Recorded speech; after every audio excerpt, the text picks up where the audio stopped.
Ну, эксклюзив, чё? Лен, для тебя собрались специально сегодня. Люди из разных точек мира. Маму я спросила, она Запись то ли пошла. спит, то ли что. Все, молчу. Э, Привет. Привет, народ, привет. Классно, что собрались. Рада Прикольно, вас видеть. прикольно, что у нас реально разные часовые пояса, и у всех какое-то неудобное кривое время. Ну, кроме Володи, я так понимаю.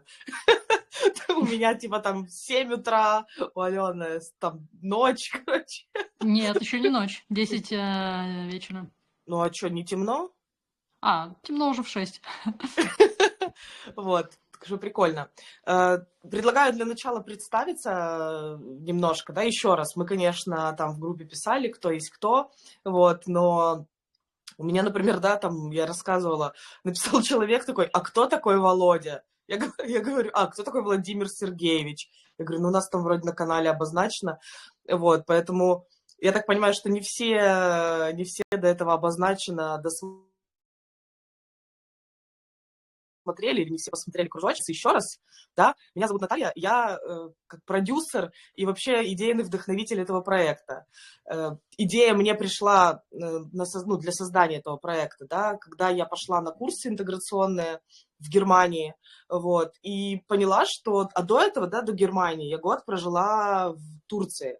И я офигела от того, что у людей в Германии абсолютно такие же проблемы, как у людей в Турции с интеграцией. Вот прям один в один. И мне пришла такое понимание, мысль в голову, да, что абсолютно неважно, в какую ты страну переезжаешь, сопротивление, проблемы и там типа ситуации возникают у всех тупо одинаковые. Вот просто как под копирку.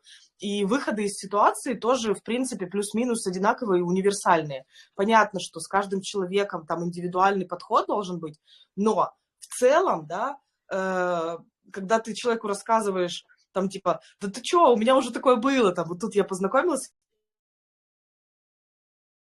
с ребятами, которые только переехали. Опа, у меня вот тоже точно на таких же этапах, типа, иммиграции были точно такие же запросы. Вот, и мне пришла идея создать такую платформу. Вот. Дальше вот у нас сформировалась вот такая команда. Вот.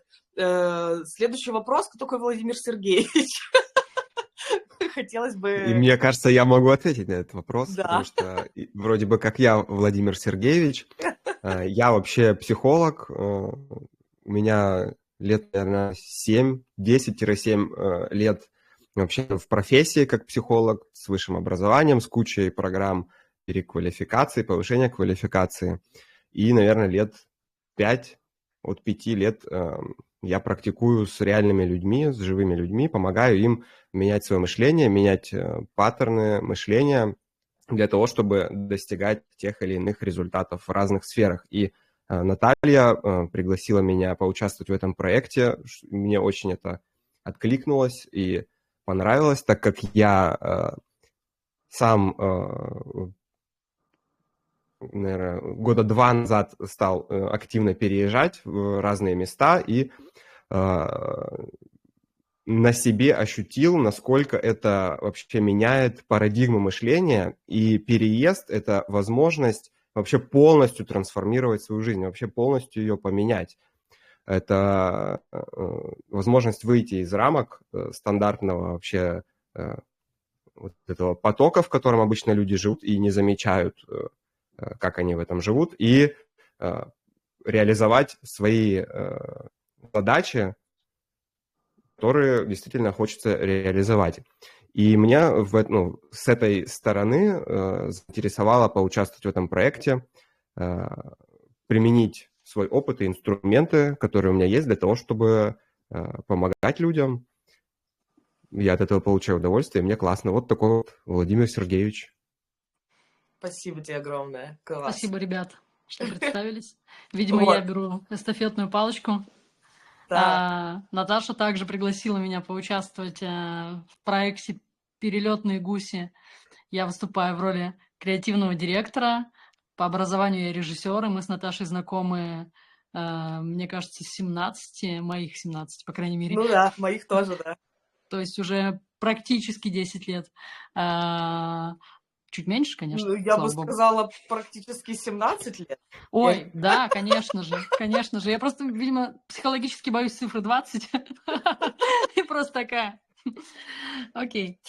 Да, все, ты меня, конечно, поправила абсолютно верно. И этот проект важен для меня, потому что последние 2 года я живу в Калифорнии, в Лос-Анджелесе, и, в общем-то, на себе испытала разные чувства, и депрессию, и отчаяние, и желание вернуться, и потом снова вроде силы продолжать, потому что место хорошее, приятное, не без минусов, конечно, но в целом вот у нас, например, тепло.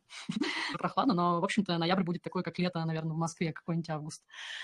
Поэтому вот, естественно, это сложно переезжать. То есть не верьте тем, кто говорит, это очень легко и просто. Это все равно сложно. Это нужно брать на себя определенную ответственность, быть готовым к определенным вызовам. Собственно, концепция нашего проекта и миссия – это как раз-таки подсказывать друг другу, как справляться с этими вызовами, как адаптироваться и получать, в общем, наслаждение от процесса переезда, или если, например, у тебя есть желание переехать, как получить удовольствие от подготовки к переезду. В общем, у нас тут про удовольствие, про общение, про решение проблем легко и, в общем, про хорошее настроение. Как-то так. Я, кстати, хотела добавить, что вот параллельно, да, с моей миграцией мы с тобой постоянно поддерживали контакт. И я тоже вспоминаю, мы с тобой там созванивались периодически. И я тоже думаю, ядрить, я в Турцию переехала, ну, типа такая лайтовый переезд, там, условно. Ребята переехали, выиграли лотерею Green Card, переехали в Америку, да. И вот мы с тобой общаемся, а проблемы те же самые. То есть это тоже тогда для меня был такой звоночек. Думаю, блин, да я же тоже это переживаю. То есть, причем, ну, там, опять же, вот у всех разные ситуации, да. Вы переехали по Green-картам, я переехала типа временно в Турцию без вида на жительство, как бы непонятно там куда чего, ну, условно непонятно. Вот. Я переехала одна, вы ехали с семьей, и все равно проблемы те же самые. То есть я вот реально, для меня сложился пазл, что вот совершенно неважно, да, когда я общалась, да, там, ну, еще с людьми рассказывала про проект, такие типа, у тебя будет про переезд в Германию? Я говорю, нет. Это не про переезд в Германию, это переезд куда угодно. То есть ты можешь переехать, вот благодаря нашему проекту, мигрировать тупо куда угодно. Или не тупо. Вот. Потому что мы можем помочь вообще, вот в любую страну выбираешь, вот, и алгоритм, в принципе, один и тот же. Так что, Алена, ты тоже для меня была таким вдохновителем. Вот. Приятно слышать. А ты для меня остаешься, и я всегда вдохновляюсь твоим примером. Вот, и предлагаю перейти к нашей теме сегодняшней. У нас сегодня такая, вот всю неделю, да, мы там рассказывали, как, чего, как учить язык. Предлагаю перейти к этой теме, потому что сегодня, в принципе, мы об этом планировали разговаривать. Предлагаю начать, собственно, начать. Да, отлично. Я бы как раз-таки, наверное, помог бы вот сузить тему общую по поводу переезда, потому что это процесс многогранный, с разных сторон его можно рассмотреть. И у меня вот вопрос, как у участника, вот зачем этот эфир и кому он будет полезен вот, среди наших зрителей? Давайте я, да, отвечу, или Ален? Я думаю, ты начинай, а я продолжу. Окей. Этот эфир подойдет как людям. То есть это эфир просто про изучение иностранного языка. Это не важно, находишься ли ты в эмиграции уже, или ты все еще там только думаешь об этом, или ты даже не думаешь об этом, ты просто сидишь у себя дома и думаешь, блин, было бы прикольно выучить язык. Вот, то есть этот эфир подойдет любому человеку, у которого есть мысль и идея выучить язык или продолжить изучение там до определенного уровня. То есть здесь, я думаю, что сегодня мы расскажем и как начать с нуля, и как продолжить, например, вот в случае, я могу на своем примере рассказать, как, типа, вот я сейчас B1, английский, типа, пытаюсь, нет, я учу до C1, вот, у меня там в следующем году есть цель, да, сдать IELTS, и вот я сейчас активно готовлюсь к нему. Ну и при этом, типа, еще учу немецкий. Вот, то есть, как для новичков, так и для продолжающих будет эфир полезен, я так думаю.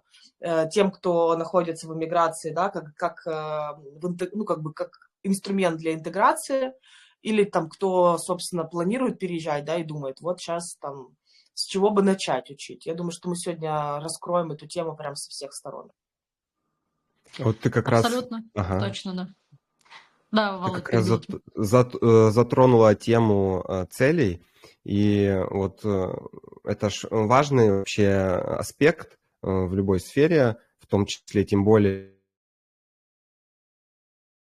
в изучении языков. Мотивация. Вот, мне кажется, было бы прикольно, если бы мы поделились со зрителями, кто как мотивирует себя на то или иное действие, ну и в том числе, вот какие есть инструменты мотивации для того, чтобы изучать языки. Ну вот я продолжу, собственно, отвечу на твой вопрос и продолжу речь Наташи. В общем, у Наташи, мне кажется, такой серьезный подход к изучению языков. Я, если честно, даже не задумываюсь, какой у меня уровень английского, но, возможно, это просто, не знаю, мой такой путь. Я, например, пытаюсь все делать налегке и, условно говоря, играючи. То есть представляю, что, я не знаю, я там ребенок, и вот мне надо понять этих людей, надо как-то им объясниться. Соответственно, моя основная мотивация здесь смочь интересными новыми людьми. Я понимаю, что если я не буду учить язык, то я окажусь в определенном пузыре русскоязычных ребят, тут их очень много, безусловно же, но я буду упускать возможность пообщаться с ребятами. Например, я как бэкграунд-актер участвую в съемках, и если я не буду, соответственно, изучать английский, то, значит, я не смогу просто поговорить с носителями языка английского, собственно. Mm-hmm. Это моя основная мотивация, но я и до этого учила язык, и, соответственно, моя мотивация была как раз переезд, я все равно как-то в голове это, держала, или там даже просто путешествие, поехать в другую страну, английский универсальный язык, то есть моя мотивация общения с людьми, вот так.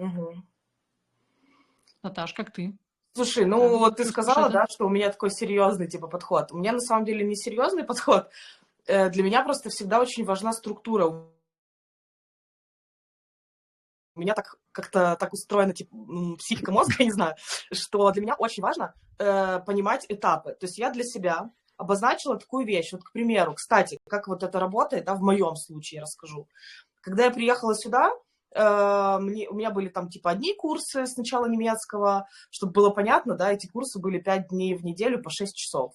Вот. Потом, вот сейчас у меня там следующие курсы, и у меня преподаватель там на курсе спрашивает, говорит, а какой, там надо было на курс так называемый мотивационный первый был. Преподаватель спрашивал, говорит, сказал, поставьте цели себе на год, вот к концу года, типа, какая цель? Я ей говорю, было бы круто, к Новому году я себе ставлю цель, типа, B1.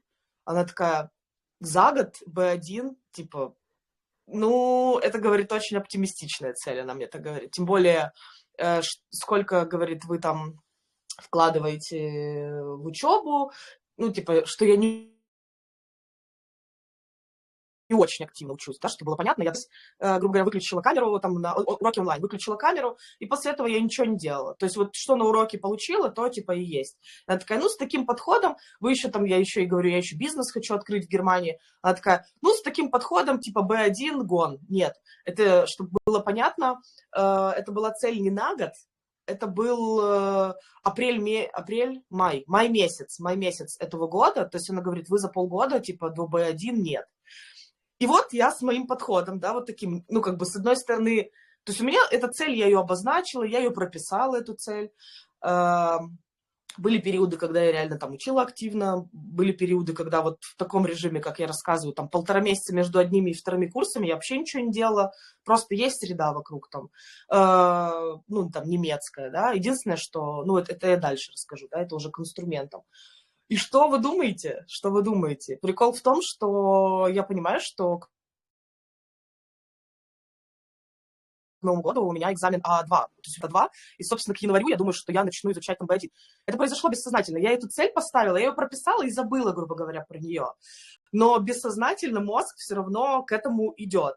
То есть вот такие цели, вот мой, ну как бы я так устроена, что мне обязательно нужна структура. Это не то, что серьезный подход. Просто когда я обозначила себе срок, это бессознательно происходит. Я начала смотреть новости на немецком. Я половину не понимаю, потому что, ну, я понимаю, например, если я смотрю новости, да, там, типа, я вижу контекст, я понимаю, о чем они говорят. Если я просто слушаю, я половину не понимаю. Но это, ну, типа, я как подсознательно включаю эти новости, подсознательно включаю какие-то, как они называются, подкасты вот на немецком. То есть это как-то вот как-то так работает у меня, да, это не то, что какой-то подход. Для меня важна структура всегда и цель обозначить. Если у меня нет цели, то я знаю, что я просто, ну, не буду ничего делать. Круто. Володя, ты что-то хотел сказать? Да, Классно по цель.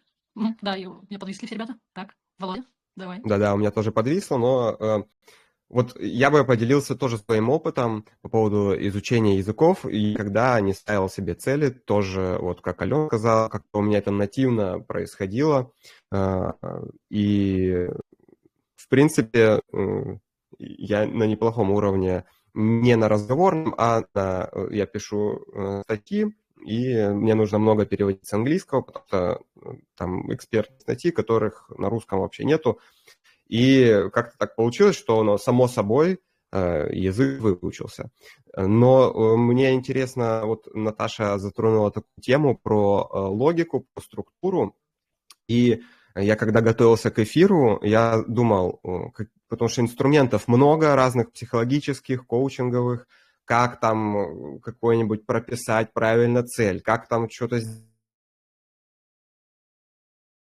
сделать. Их сейчас вообще миллионы этих инструментов по мотивации. И вот мне пришла идея поделиться именно вот базой, не инструментами, а базой. А база в том, что вот есть логика, и она работает, это круто, но помимо логики есть вообще бесконечное подсознание у нас с бесконечным содержанием. И чем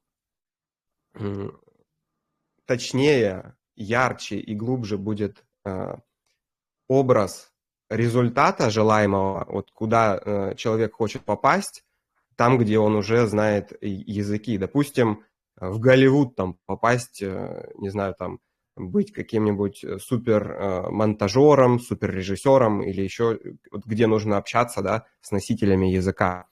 Если у тебя четко прорисованная в подсознании, именно прорисованная в виде образов цель, даже это не цель, а результат, вот куда нужно попасть, то подсознание просто оно начинает как, я даже не знаю, с чем сравнить, просто вот всю мощь психика направляет на то, чтобы попасть туда, и языки – это один из просто аспектов становится, и это уже становится не так уж важно. То есть получается так, что у тебя где-то есть там какое-то идеальное состояние, куда тебе нужно попасть. И вот здесь там какой-то уровень владения языком. И если у тебя это желаемое состояние действительно тебя заряжает и вот прям вдохновляет, и тебе хочется туда попасть, то психика автоматически выучит нужный язык до нужного уровня, и причем до того уровня, вот именно который необходим, больше не меньше. И это вот есть там книги, да, подсознание может все и так далее, и так далее. Это действительно так. Это настоящее, ну, если там человеку, который не сталкивался там с психикой, с психологией, это будет вообще как магия выглядеть. Вот. И это, собственно, и есть, чем я хотел поделиться. То есть выбирать, каким способом влиять на подсознание, можно уже самому. То есть какой угодно может быть инструмент. Их можно найти массу. И я, кстати, в канале у нас «Перелетные гуси», делюсь разными инструментами, планирую выпустить офигенный ролик, как вот прописывать, отпечатывать в подсознании правильно цели для того, чтобы и языки, и документы, которые нужно для иммиграции оформлять, и другие вещи сами собой случались. Вот. Я, кстати, хочу добавить, такая штука прикольная,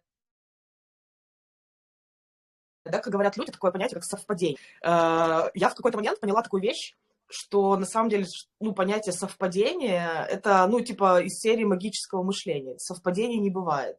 Когда ты начинаешь, вот две вещи, интуиция, да, там, типа, и совпадение, это две вещи, которые можно совершенно легко объяснить с точки зрения, там, статистики и с точки зрения вероятности, теории вероятности, да, как только ты начинаешь, ну, типа, поставил цель и начинаешь делать микродействия в сторону этой цели, эти микродействия, типа, за собой несут огромные последствия в виде совпадений и интуитивных каких-то ощущений. То есть это никак не связано ни с какой магией, типа там, или вот когда людям говорят, там, то, ну, типа, тебе там дается язык, или тебе повезло. Такого понятия, как повезло, нет. Скорее всего, человек перед вот этой ситуацией, в которой ему повезло, совершил, ну, типа, ряд действий, которые привели его в точку, грубо говоря, Б, да, или в ту, которую он находится, в которой сложилась ситуация, в которой ему якобы повезло. Вот, это вообще очень... Когда я это осознала, я поняла, ну, то есть я прям начала сознательно, то есть как только ты это осознаешь, не просто услышал, да, там, или понял, а осознал, ты бессознательно начинаешь совершать или сознательно даже, да, совершать какие-то действия, то есть ты внедряешь какие-то привычки в свою жизнь, там, в том числе, то есть это не только языка касается, да, то есть ты внедряешь, там, не знаю, правильное питание где-то, там, знаешь, как там, если, там, грубо, как пример, да, если делать, там, 5 минут зарядки в день, даже в кровати есть такая, там, типа, зарядки, там, сейчас фитнесов видов тоже куча, да, там, 5 минут зарядка в кровати, ты просто офигеешь от того, как через, там, полгода у тебя изменится тело, там, типа, и как там через какое-то время тебе уже будет хотеться, там, не 5 минут, а, там, 15 минут заниматься. То есть это микропривычка, то есть ты еще с кровати не встал, ты не проснулся, ты не почистил зубы, просто делаешь какие-то действия, это у тебя там заряжает какие-то гормоны вот эти вот провоцируют выработку, у тебя настроено на весь день другой, а из-за того, что у тебя другой настрой на весь день, ты делаешь гораздо больше за этот день, то есть у тебя мотивация с самого утра другая. И вот такие микропривычки, вот они вот относятся как раз к тому, что ты, Володь, сейчас озвучил. Я всем рекомендую, вот, ну, книжка, там, не знаю, «Атомные привычки» сейчас, да, она такая тоже модная, очень простым языком, очень просто разложено, как это работает. И вот реально, когда ты это осознаешь, именно осознаешь, не просто услышишь там и поймешь, а именно когда начнешь применять какие-то мелочи, не знаю, там, вместо 3 чашек кофе 2 пить в день, ну, короче, какие-то такие мелкие штучки, вот, ну, и в том числе применяя к языку, да, там, перестроить телефон на язык, который ты учишь, казалось бы, какая-то мелочь, что я там выучу 2 слова, это там вперед, отмена, готово, громче, тише, но с другой стороны это тоже может. Вот. Да, абсолютно точно. Тут трудно не согласиться. И я вот подтверждаю, что в моем случае всегда работает система, когда я начинаю что-то представлять. Вот, например, смотивировало меня пойти сдать теорию по вождению, то, что я стала думать, какая у меня будет машина, куда я на ней поеду. И, собственно, и также, собственно, работает изучение английского в моем случае. Я начинаю думать, ага, какие возможности я обрету. Даже, допустим, окей, перееду я куда-нибудь еще жить, ну, из англоговорящей страны, но я смогу, если я английский выучу, я смогу и другой язык выучить. То есть вот этот позитивный опыт, который он будет применяться уже и распространяться на другие языки, на другие сферы. Вообще, мне кажется, классно напоминать себе, что ты можешь многое, можешь это делать легко, играючи, и, в общем, да, фантазировать, мечтать. Мне кажется, нашему воображению нет опции иметь фантазии какие-то, картинки, то есть визуализировать, это, возможно, первый шаг для успешного изучения языка, как бы это сейчас банально не звучало. Тут еще я вот хочу добавить, пришла прямо сейчас мысль такая, да, захотелось ее озвучить, что мы сегодня говорим, да, там про, ну, раскрываем тему язык. Но вообще, если честно, если ты хочешь эмигрировать, то язык, ну, как бы не является, знаешь, там какой-то волшебной таблеткой. Да. То вот очень многие, вот опять же, парень у нас на канале, да, я забыла, как зовут, к сожалению, задавал вопрос, типа, как начать, я вот хочу переехать, мне нужен язык. Это вообще две разные вещи. Я хочу переехать и изучение языка. Вот, нужно понимать, что там, например, да, если ты думаешь, что вот выучу язык, и вот сейчас, типа, попрет, вот вы куда перееду, то это, типа, во-первых, это не мотивация учить язык, скорее всего, это твое оправдание, почему ты не можешь решиться на иммиграцию. То есть история, типа, вот когда выучу, я просто помню, опять же, личный опыт, да, общалась, недавно давала консультацию там одной девушке, и она говорит, ну вот я пока, типа, не могу найти работу, потому что у меня там нет немецкого. Вот у меня немецкий всего там низкий уровень, B1, я не могу найти нормальную работу. Я говорю, а как ты ее искала? Во-первых, какую работу ты хочешь, знаешь, там, ну, в Германии. А я не знаю. Я говорю, а как ты можешь найти работу с языком или без языка? Если ты не знаешь, что ты хочешь, ты ее не ищешь. Вот вопрос. Вот. То есть язык – это крутой инструмент для интеграции, но если ты говоришь, что вот как только я выучу язык до такого-то уровня, я что-то начну делать, то ты пытаешься перенести ответственность со своей жизни на изучение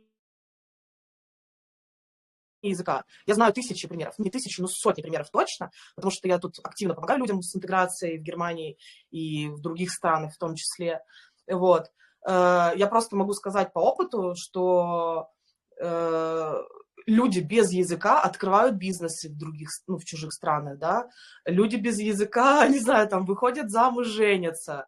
Люди без знания языка находят офигенные работы в международных компаниях. Люди без языка, да, блин, особенно вот у нас, да, рассчитана группа на русскоязычных, так как сейчас, ну, вот, в связи с событиями где-то 2,5 года назад была огромная, типа, волна эмиграции в разные страны, русскоязычные сейчас нужны везде. И если ты там на пальцах можешь объясниться с начальником, ну, например, в Турции, да, там в агентстве недвижимости принимали со знанием русского даже без знания турецкого, просто толпами. Да, зарплата там, ну, около 1000 евро, но все равно. Это хорошо, даже это здесь. Зарплата, типа, стартовая для иммиграции, это еще раз, это не мытье полов. Ты просто приходишь, говоришь, я знаю русский, там, типа, я готов учить турецкий, и пока ты еще и работаешь с турками, ты еще пруфаешь, типа, свой турецкий. Вот. Хотя брали реально на работу со знанием с нулем, потому что сейчас реально очень много где, также вот в отеле в Германии берут, да, сейчас русскоязычных, там, украиноязычных, русскоязычных, без, ну, с низким знанием немецкого. Не обязательно там нужно свободно разговаривать. Просто потому, что сейчас таких клиентов везде куча по всему миру, и это деньги, и компании это понимают. Я согласна. И еще хочу добавить от себя, что даже если ты знаешь английский, выучил его, допустим, готовился, это как, знаете, не знаю, можно привести пример. Вот ты можешь играть, тренироваться, ходить в волейбол, но когда будет реальная игра, там, не знаю, реальный матч, все будет по-другому. Также и когда ты переезжаешь, ты сталкиваешься с таким количеством, ну, по крайней мере, здесь, в Лос-Анджелесе, город славится с тем, что есть очень много разных этнических групп.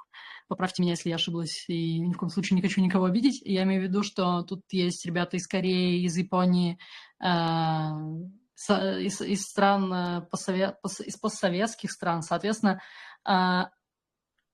у всех есть свои особенности произношения, ну, как бы акцент, и, соответственно, ты можешь идеально знать английский, да, ну, по каким-то таким британским нормам его выучить, но не понимать, что говорят те ребята, пока ты не будешь вступать, условно говоря, в игру, в настоящую с реальными людьми, пока ты не будешь практиковаться, слушать, общаться, говорить. И самое, что интересное, я здесь поняла, вот в школе нас всех, наверное, у кого был английский, там ругали за какой-то акцент, да, что вот какой-то сильный акцент, надо там четче говорить. Вот здесь акцент Вот. русскоговорящих людей – это один из самых понятных акцентов. Его без проблем понимают все американцы. Поверьте мне, есть акценты, например, китайцы говорят гораздо более непонятно, или китайцы на английском. Вот чтобы просто Слушай, вот не комплексовать.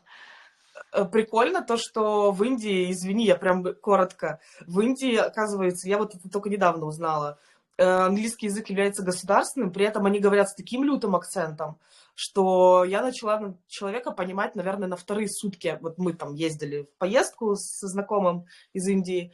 Я первый день, я просто каждый раз его переспрашивала, типа, сори, повтори еще раз. На вторые только сутки я начала, при том, что это родной человек, язык человека. Тут то же самое. Друзья, Да. Я просто хотела тут у коротко нас добавить, что очень... присоединились Ага.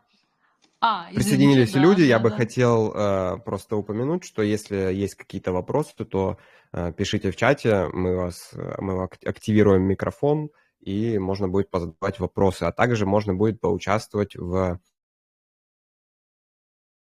разборе от как раз-таки ситуации, что мешает выучить язык, что мешает эмигрировать, какая у тебя ситуация сейчас и какие результаты нужны, потому что сегодня на эфире мы один разбор такой сделаем. Вот, и передаю слово Алене. Да, я просто хотела добавить, что действительно я имела опыт общения с ребятами из Индии, потому что многие из них работают рекрутерами для компаний, IT-компаний. Собственно, их действительно очень трудно понимать, и притом они очень уверенно говорят, но распознать что-то трудно. Поэтому, в общем, какой вывод касательно языков? Надо пользоваться каждой возможностью его использовать, то есть на практике. Это очень важно. Действительно. Я Я предлагаю... бы... Ага. Да, говори. Перед тем, как вот если к следующему к инструментам, да, переходить к изучению языка бы от себя, как от человека, который в нашем сообществе выступает в виде психолога. Моя задача, вот как раз-таки все, о чем мы сейчас сказали, сделать так, чтобы вот тебе, зрителю, было в кайф проходить все эти этапы, в кайф ставить цели, в кайф вот эти маленькие действия совершать, в кайф логику подключать, прописывать все это, а не вот не из-под палки, как в школе, что типа вот надо. Это как раз-таки, по-моему, мы говорили сегодня, вот мотивация к, а не от. Вот о чем Наташа писала в группе у нас. И вот меня это сильнее всего вдохновляет, чтобы люди в удовольствие жили, кайфовали, потому что языки – это переезд, миграция, любые другие задачи. Если мы не получаем удовольствие от жизни, то нафига тогда жить? И вот это моя такая миссия – делать, чтобы люди в кайф Ты затронул такую важную реализовывались. тему, что в любом случае, в любом деле нужно понимать, что жизнь – это не достижение целей, а это процесс. Вот. Жизнь – это процесс. Если ты ставишь себе цель на год, и ты идешь к этой цели, сломя голову, то, возможно, ты достигнешь этой цели, но ты посмотришь потом на то, как прошел твой год, допустим, в аду в каком-то, да, там в каком-то адской гонке. Вот вопрос, да, там такой год пройдет 1 год, потом 2 год, а если там потом ты такой просыпаешься, короче, тебе 70, а ты не жил, ты всю жизнь гнался, у тебя могут быть там какие-то, ну дай бог, у тебя крутые результаты, да, а так не всегда бывает, вот. Но ты по итогу такой, куда жизнь делась, вот. Поэтому самое важное понимать, что жизнь это процесс, и это очень круто, что Володя это озвучил, что очень важно заботиться о себе, очень важно наслаждаться этой жизнью и процессом. И действительно, как вот мой коуч мне всегда говорит, не говори, как ты не хочешь, скажи, как ты хочешь. Вот. Не надо бежать от, надо идти к. То есть, когда я говорю, мне не нравится там что-то, я хочу, чтобы так не было. Он говорит, ты озвучь, как хочешь, чтобы как было. Вот. То есть, когда ты меняешь в своей голове отношение к изучению языка, ты прям офигеешь от того, как ты будешь кайфовать от этого. От каждого выученного нового. Ты просто будешь такой, раз услышал где-то там по телеку или в речи это слово, и такой, ну, я только вчера его выучил, а сегодня оно вот так вот вылезло. То есть ты будешь это замечать, и ты будешь кайфовать от этого. У тебя, как только ты перейдешь в кайф, ну, это будет так же, как с едой. Лишний раз пожрать там сладенького, вот, а ты лишний раз думаешь, о, сейчас еще какое-нибудь словечко выучу. Вот. То есть это работает вот так. Я предлагаю, прежде чем приступить к инструментам, сделать такой, да, вот как начать учить язык. Озвучить, ну, вот такую тему затронуть сначала, как начать, как вообще к этому прийти, с чего начинать, и потом плавно перейти к инструментам. Как вы думаете? Отлично. Да, Могу сгенерировать как раз-таки вот у меня сразу мысли об этом поводу. Вот как начать, я, кстати, об этом делал пост. Как начать делать, вот прямо делать, то есть вообще убрать все эти мысли, как, почему, все эти инструменты коучинговские, вот все, о чем мы говорим вообще, ну это для того, чтобы начать. Чтобы сделать шаг, надо сделать шаг. Чтобы там сходить в магазин, что-то купить, надо сделать это. И вот это мой посыл на сегодняшний эфир. Для того, чтобы начать, прямо вот сфокусировать свое внимание и начать делать. Потому что все вот именно на этапе начинания, все обилие инструментов, это как бы вещи, которые скорость могут твою повысить для того, чтобы более интенсивно изучать языки или более качественно погружаться в изучение языка. Но на этапе начала это не нужно. Нужно просто начать. К сожалению или к счастью, это так.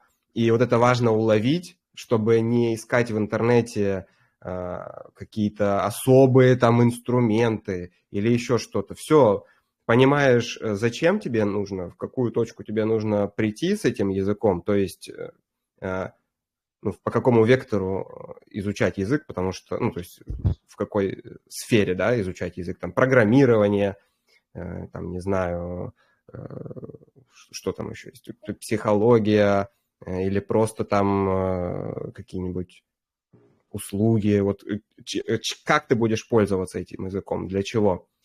И начать делать, открыть интернет и начать делать. Вот от меня мысль такая на эту тему. Ну, кстати, вот тем, кто совсем, да, вот так, типа, начать делать, а с чего начать, я могу посоветовать такую штуку. Я сама, честно говоря, пользовалась таким, но я там не совсем с нуля, да, понятно, в школе у меня был английский. Есть такая штука, короче, начните ходить по первым бесплатным урокам в разные школы. Вот просто заходите в одну, другую школу, вам не обязательно потом продолжать там обучение, но разные школы предлагают разные методики. И когда вы на пробный урок придете, вы пообщаетесь с человеком и посмотрите такую методику, посмотрите такую методику. И я думаю, что, скорее всего, в какой-то момент вам методика откликнется. По крайней мере, у меня вот так было. Я пробовала сначала там одного учителя, потом другого учителя. До этого у меня там, я сменила 4 разных школы. Вот, я посмотрела... О, мы тебя тоже рады видеть, Иван. Вот. Я сменила там 4 разных школы, где было 4 разных преподавателя, разный подход. Я также там занималась носителями языка. Потом я учила там сама по каким-то приложениям. То есть я пробовала прям, вот я брала и пробовала. Такой метод, сякой метод там. И я не стесняясь, ходила на пробные уроки. Один пробный урок в одной школе, другой я подумаю. Вас, во-первых, может быть, научитесь говорить «нет». Я хочу добавить важный момент, что в современном мире можно ходить на пробные уроки онлайн. Есть много разных преподавателей, школ, можно брать какие-то вводные уроки бесплатные. И есть крутая штука, я не знаю до сих пор, актуально это или нет, вот тут надо проверить. У Яндекс.Практикума, например, было бесплатно сколько-то уроков. О, прикольно. Сейчас не могу сказать, как. Ну вот сейчас я знаю, что есть просто тьма ребят, преподавателей, которые ведут YouTube-каналы. И они ведут эти YouTube-каналы как раз для уровня А0. То есть там обычно где-то с А0 до А1 какие-то начальные уроки. Вот на YouTube-каналах их просто очень много. Опять же, посмотрите один YouTube, ну там одного препода, посмотрите другого препода, посмотрите третьего. Они, вот у каждого свой подход. Вот. И просто попробуйте найти своего. Вас никто не заставляет идти дальше и платить деньги. И, вы посмотрите на разные методики, разные подходы и выберите то, что нужно именно вам. Опять же, для кого-то важен больше разговорный язык, да, то есть там, я думаю, да, там в данном случае вот Алена, да, для нее было бы круто развить разговорный язык. Она рассказывает, что я бы хотела встречаться с людьми, знакомиться, расширять кругозор. То есть тебе нужен разговорный. Твоя история – это разговорные клубы, ходить в разговорные клубы. Кстати, вот я там писала, приложение есть такое Meetup и Hello Talk. Вот для меня это просто было открытием. Meetup – это приложение, где есть куча онлайн разговорных клубов, и платные, и бесплатные. Там есть нетворкинговые клубы. Я, кстати, английский хорошо разговорный качнула, ходя именно на нетворкинг онлайн. Я присоединялась к встречам. Первые там встречи я боялась, я ничего не говорила, я просто слушателем. Там люди представляли,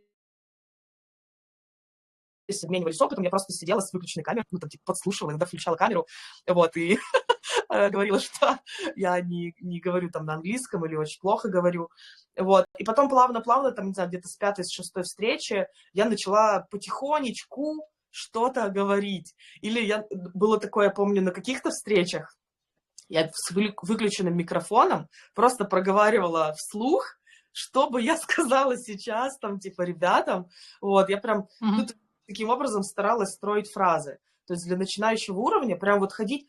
Hello Talk — это вообще платформа бомба. То есть там создана так система, что там есть как радиоэфиры. То есть там есть письменная часть, то есть ты можешь писать какие-то тексты, отправлять в ленту, как новостей, и люди могут исправлять тебя, да, там дают советы, какая грамматика, где ошибка, где не ошибка. Но самый топ там есть функция создать вот как эфир. Ты создаешь эфир. Эфир — это не видео, а аудио. И ты, когда создаешь эфир, ты пишешь, что, например, вот я про себя сейчас скажу, захожу, там, немецкий А1 или А2, вот, написано там, типа, тема такая-то, и ты туда проваливаешься в этот эфир, то есть ты открываешь, у тебя вот такой список из сотни разных эфиров. Ты проваливаешься туда, ты помечаешь, что я изучаю немецкий. И там прям видно, типа, какие уровни. Ты заходишь на один канал, на второй канал, на третий канал, заходишь как слушатель. Если ты хочешь поучаствовать в эфире, ты поднимаешь руку, там, типа, делаешь запрос на эфир. У меня такой был опыт, я туда зашла первый раз, хотела, правда, учить немецкий, но в итоге я попала на английский эфир, слушаю, чувак из Кореи и девочка из Кореи, а мальчик...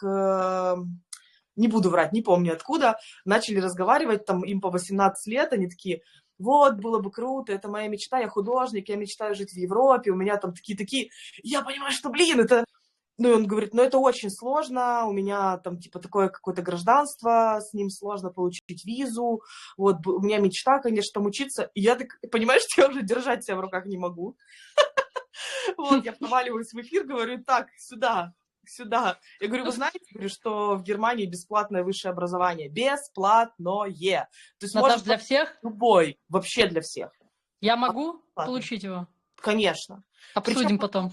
Причем его можно получить на немецком, зная немецкий и со знанием английского. То есть ты можешь требования типа знания немецкого B2, но если у тебя от B2, в зависимости от вуза.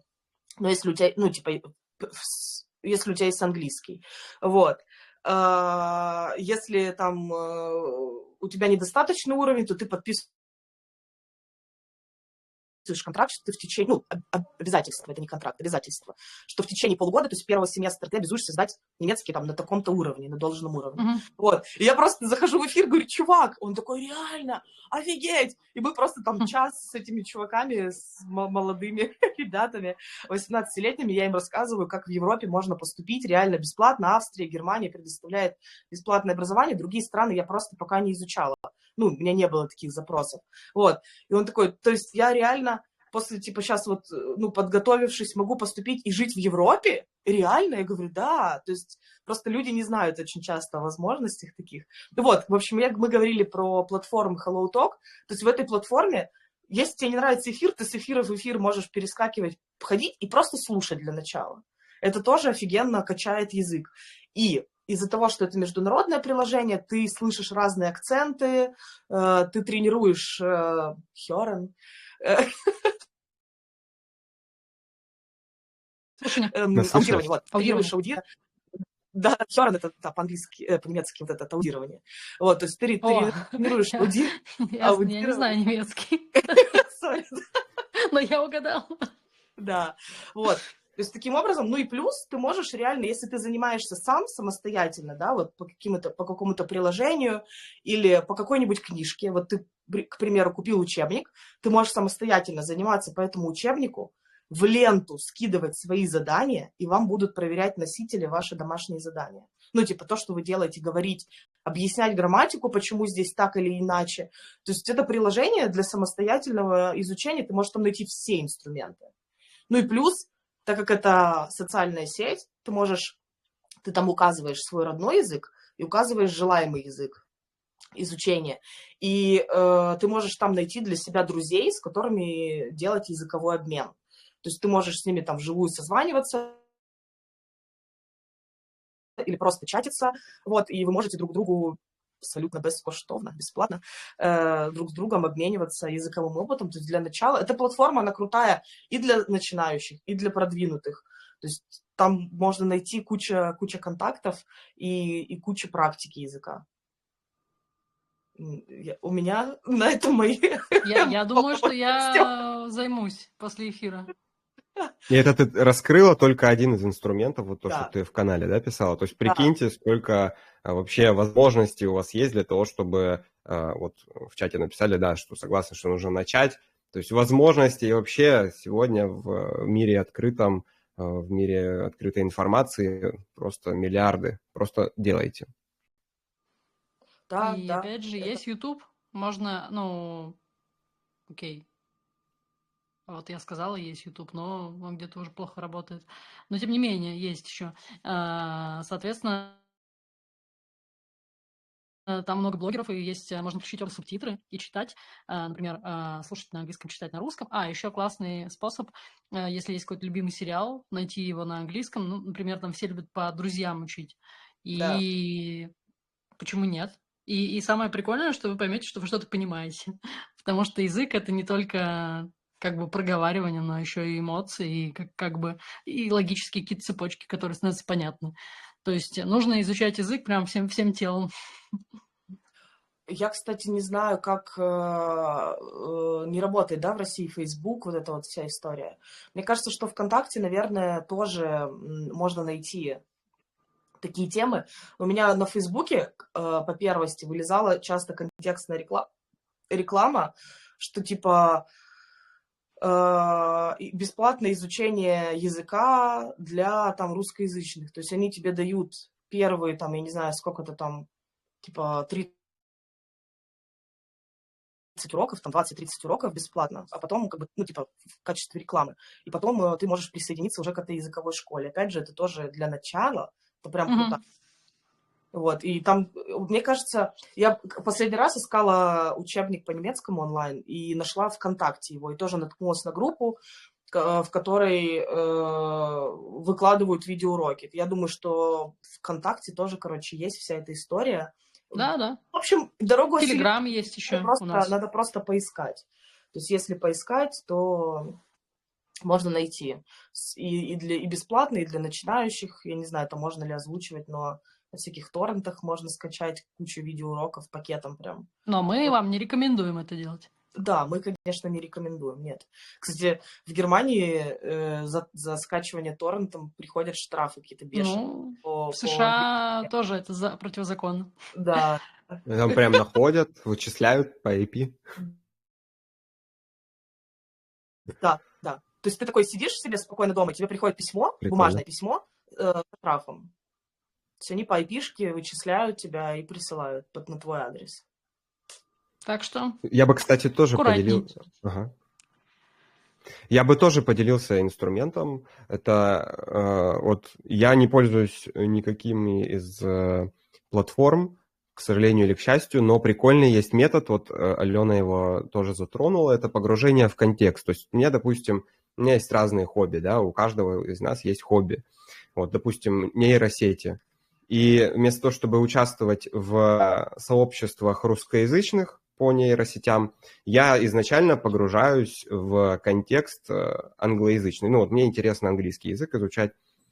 И ты, как бы, у тебя изучение языка тогда уже фоновым процессом, оно падает в подсознание, и тогда весь ресурс не логический, а вот абстрактно-образный, он для того, чтобы понять, о чем там вообще говорят, иметь возможность выразиться. А на логическом уровне у тебя остается там какая-то задача, допустим, там осилить какой-то новый промпт для того, чтобы нейросеть выдавала какую-то там более качественную информацию. И таким образом также YouTube ты можешь начать смотреть и так далее. То есть погрузиться в контекст своего увлечения. Это может быть рыбалка, там, я не знаю, готовка еды, еще что-нибудь. Да. Просто поменять всю информационную вот эту историю, YouTube, социальные сети, еще какие-то платформы на другой язык. И тогда тебе самому будет прикольно, и язык еще автоматом будет фоном изучаться. Да. И все, классно. В общем, идти в стресс, идти туда, где кажется, что ты будешь не самый классный. На самом деле, это первые разы, как сказала Наташа. Сначала посидишь, помолчишь, а потом не сможешь раздержаться и захочешь поболтать. Что да, действие Да, делать. то есть если ты начинаешь слушать на тему, которая тебе интересна, я не знаю, как насчет других, у меня прям недержание начинается. О, да. Я прям такая, в смысле, я сейчас расскажу. Дайте мне слово срочно. Мне даже друзья говорят, что когда я начинаю говорить про политику, про новости, у меня все слова находятся, и я вообще прекрасный оратор. Вот. Хочется добавить еще ко всему к этому, что, конечно, звучит это все так легко, да, но нужно понимать, что это все равно, то есть вот мы так как говорим, вот как только вы там типа найдете, что вам понравится, вы сразу там будете этим заниматься. Понятно, что это не будет так, что вы так открыли там YouTube-канал и заговорили, все сразу поняли. Все равно, конечно, нужно прикладывать усилия. Вот, просто вопрос, как объем усилий и какое настроение, какой подход к этому, да, вот, потому что я там писала на канале, что быстро и легко, не будет. То есть вот все, о чем мы рассказываем, это, конечно, инструменты для такого лайтового, кайфового изучения языка, да, когда у вас там нет каких-то жестких сроков, которые поджимают, да, вот как я там тоже писала. Ну, я в основном раскрывала эту тему в Инстаграме, не здесь, а в Инсте. Вот. Что, вот, например, у меня есть кейсы, когда люди выучили там язык за год, вообще с нуля, с алфавита, грубо говоря, там, да, до C1. Но там был вопрос в том, что, во-первых, человек жил в семье немецкой в данном случае, то есть вообще не было шансов, английского у человека не было, да, не было шансов объясняться, особенно с детьми, там в семье было 3 детей. А во-вторых, если в течение года ты не сдаешь язык, не поступаешь в универ, у тебя как бы, возвращайся домой. Вот. И вот тогда это, такая мотивация, в которой, как я это назвала, там, либо выучишь язык, либо там жизнь на это поставишь. И тогда да, человек изучал язык реально там по 12 часов в день. Вот она говорит, я просыпалась с утра, я разговаривала с немцами, они уходили на работу, я сидела с их детьми, трехвозрастные, да, там дети, вот. Вечером я должна была читать им книжки на немецком. При этом я там половину слов в этих книжках не понимала. Я должна была еще, когда там они легли спать, я еще изучала лексику, что я там начитала. Вот. То есть, вот тогда это быстро, тогда да, тогда за год ты просто там запоешь. Вопрос как бы к себе нужно задать, да, нужен ли мне такой результат, во-первых. Во-вторых, не надо никогда себя ни с кем сравнивать, вот. Вообще, это самая большая глупость, тоже там, мне кажется, этим страдают в основном люди с постсоветского пространства, да, вот там, вот Вася Пупкин выучил быстро, а вот я уже там 2 градуса не могу выучить, не надо себя сравнивать с Васей Пупкиным, вот ты индивидуален, ты классный, вот просто ставь себе адекватные цели, да, вот опять же цели, адекватный срок. Если ты ставишь себе какую-то неадекватную цель, твой мозг не понимает, нахрена она ему нужна, вот, и у тебя начинается эррор в голове. Ты такой, вот я себе цель поставил, а я эту цель достичь не могу, и у тебя начинается просто обратная реакция, тупо демотивация. А вот как раз-таки, чтобы этого избегать, то есть прикольно, когда масштабная цель есть, да, но у людей обычно вот есть масштабная цель, и она не соответствует действительности, и Да. такая фрустрация появляется. То есть поэтому можно делать как? То есть ты ставишь реально достижимую цель, которую ты реально можешь достигнуть. То есть вот там есть же B1, B2, там вот уровни языка, то есть оценить конкретно измеримое, понятное, логически краткосрочная цель. А вот долгосрочную цель можно вообще навыдумывать себе максимально прикольную, чтобы она как бы тянула, то есть эта долгосрочная цель будет создавать для тебя мотивацию, а краткосрочные цели, вот эти шаги, причем логически понятные, они будут для тебя как шаги и такие заметочки по поводу того, что, действительно я прогрессирую, круто, все хорошо. Вот такой инструмент тоже есть. И, кстати, я предлагаю двигаться дальше, или мы что-то еще не озвучили по поводу инструментов? Еще один инструмент прикольный. Здесь я столкнулась с людьми, которые начинают учить язык в 50-60 лет. Причем, не зная других иностранных языков, да, такая вынужденная иммиграция, когда происходит, часто ты попадаешь, ты оказался, да, в среде, не знаешь совсем ничего. И вот таким вот людям, которые такие, в возрасте начинают учить, во-первых, я вам советую относиться к себе, то есть вот при изучении языка, да, как к ребенку. Вот вы когда родились, первые слова где-то через год начали говорить, а может пораньше. То есть нужно к себе относиться так, как к ребенку. Вот первые слова, первые какие-то фразы вы начнете говорить через год, и это норма. Потому что происходит перестраивание. Для тебя это вот как, ты реально младенчик, вот ты ребеночек. Вот ты начал учить там буквы, сначала алфавит латинский, потом слова какие-то, да, потом научился там мама, папа говорить, в данном случае там типа доброе утро, там привет, как дела, там что-то такое. Не нужно себя ругать. И, как бы это смешно ни звучало, я столкнулась с тем, что таким людям очень круто заходят детские мультики по изучению языка. То есть вот у меня прям есть такой пример, что человек начал изучать язык с мультиков для, немецкий язык в данном случае, да, она смотрела мультики немецкие для немецких малышей. То есть там без перевода, без ничего, вот эти всякие там айцвай полицай, вот эти, как они называются, стишки для детей. Причем не для наших там, не для детей, как бы русскоговорящих, да, которые хотят, а прям для немецких бэйби вот этих вот. И реально, во-первых, она кайфовала от этого, она ходила эти мультики там целыми днями транслировала, то есть она их, так как там простые конструкции, простые слова, она не стеснялась их говорить, таким образом развила речь. И через полгода она уже приступила к нормальному изучению, и так как у нее вот эта база сложилась, так как она начала учить как младенчик, то есть у нее база была как у младенца, то есть как у носителя, она через полгода начала учить язык с такой скоростью, что я офигела. Это человек, который говорил, я не знаю никакие иностранные языки, мне вообще не дано, я вообще ничего не знаю. Вот люди нашли такие инструменты, и это тоже прикольная, история. Может, кому-то тоже откликнется, кто-то захочет.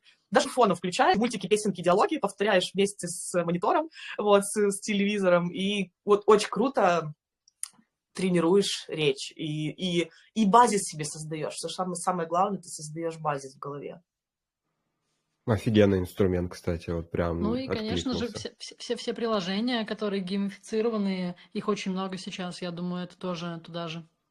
Не бояться таких приложений, не думать, что это что-то совсем простое. Нет, это классно, работает. Супер, что, двигаемся дальше? Угу. Друзья, вот у нас подключились люди. Может быть, кто-нибудь хочет пройти диагностику? Это такая будет суровый инструмент для того, чтобы понять вообще, в какой ситуации ты находишься в плане эмиграции и изучения языка, что тебе мешает, и я могу как раз-таки выстроить вот эти, суммировать себя. Вот. Но это сразу предупреждаю, это для таких героических людей, которые готовы встретиться со своими убеждениями ограничивающими, они не всегда приятны, и вот кто, может быть, готов или хочет в прямом эфире пройти такую диагностику, приглашаю. Вот, пишите в чате. Да, мы подождем, кто из наших Пару гостей минут. захочет. И, конечно же, им отдадим право первенства, но я за. Я очень хочу. Я вот слышала про эту методику от Володи ранее и сразу сказала, я хочу. Так что, ребята, соглашайтесь. Я с удовольствием посмотрю. Или позже. Ну, я думаю, что мы будем в дальнейших эфирах это проводить, так что все успеют. Да, я думаю, что переживать не стоит, мы все к Володе придем.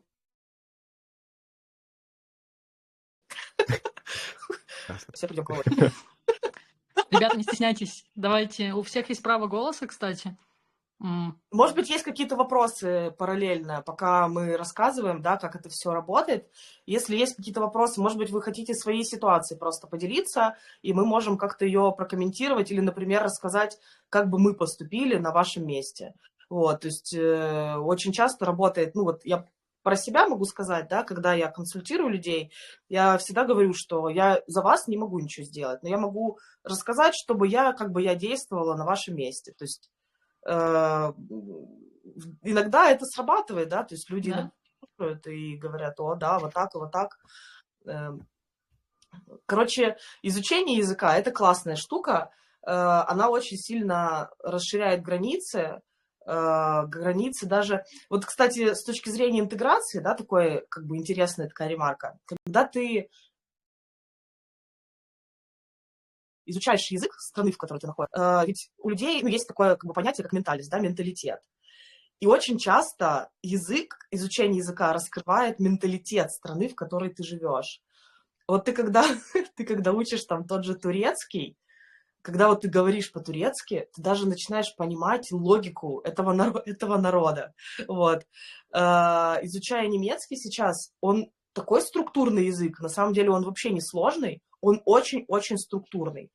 Очень многим сложно его учить, потому что, ну как сложно, потому что нет в голове как бы там логики какой-то, назовем это так, да, логики изучения. Как только ты понимаешь вот эту вот структуру, дальше ты понимаешь, как вообще логика немцев устроена, что вот они вот такие.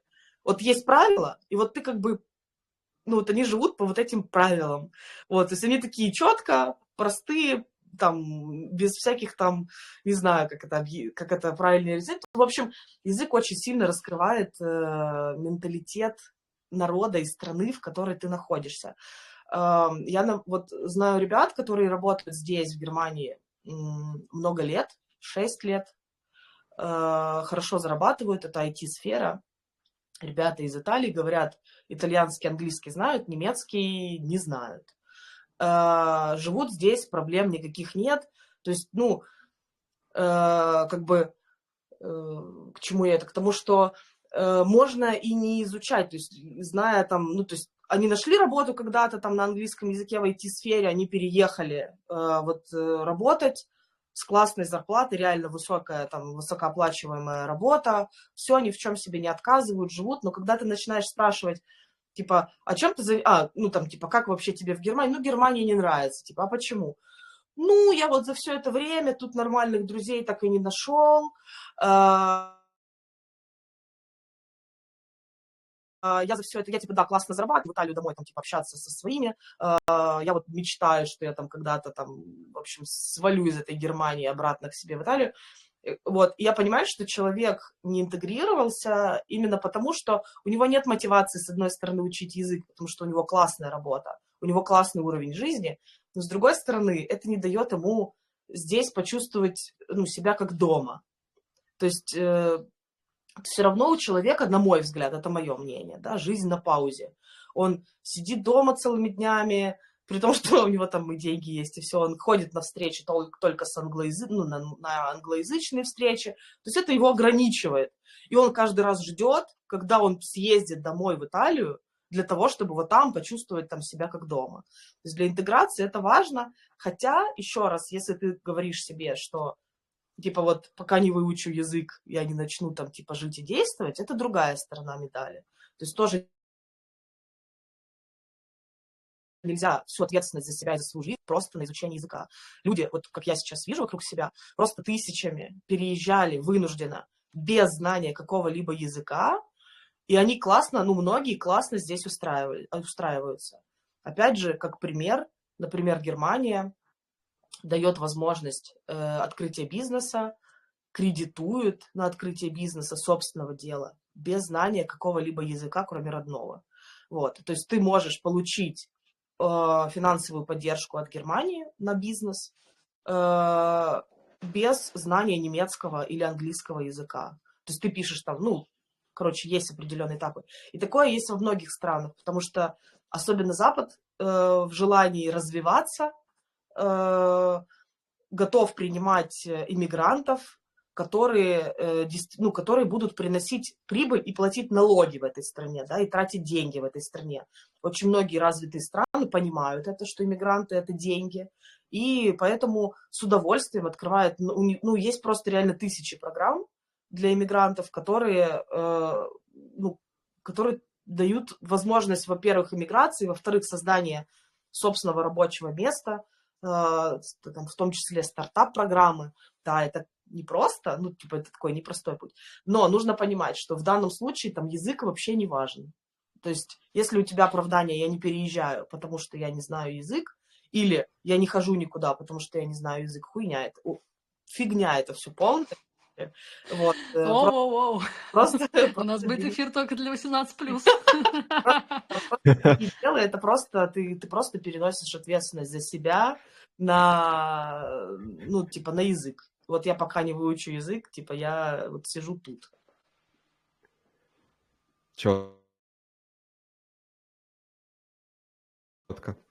Кстати, у меня вопрос, что вот этими программами мы периодически будем делиться в нашем канале, вот о которых ты сказала. Типа, как грин-карта и так далее. Да, такими методами, методиками, способами, ну, по крайней мере, там, известными мне. Я, кстати, сейчас, может быть, кому-то будет интересно, там, в дальнейшем буду постить. Я сейчас занимаюсь сбором документов для визы F1 в Америку. Студенческая виза. В Америке, чтобы вы понимали, студентам можно быть до 70 лет, по-моему, если я не ошибаюсь. То есть ты можешь получить финансирование и поступить в университет и переехать по студенческой визе с разрешением там на работу и на все, то есть официальный, спокойный, легальный переезд по визе F1. И вот я могу и буду, наверное, делиться параллельно там, как проходит этот путь. Круто, круто, круто, это офигенно. Ну что, Да, перейдем главное, к... чтобы изменения в Америке политически не сказались, потому что я вот, собственно, изучаю английский, сейчас я быстренько скажу, в Санта-Моника колледж. Кстати, бесплатно абсолютно, если ты имеешь какой-то статус в Америке. Это называется English Second Language. Ну, в общем, наш преподаватель сказал, что в тот срок Трампа визы не давали практически студенческие, многие программы позакрывались, и вот это действительно этого многие боятся сейчас. То есть я бы тебе советую поторопиться. И, может быть, если есть возможность ускорить этот процесс, то пока еще новая метла не метет. Ну, вот такой момент. Да, я тебя перебил. Предлагаю двигаться дальше. Вот как раз-таки мы вот так все это относительно сумбурно поговорили о том, как вот цели, логически, нелогически, образно, вот это все.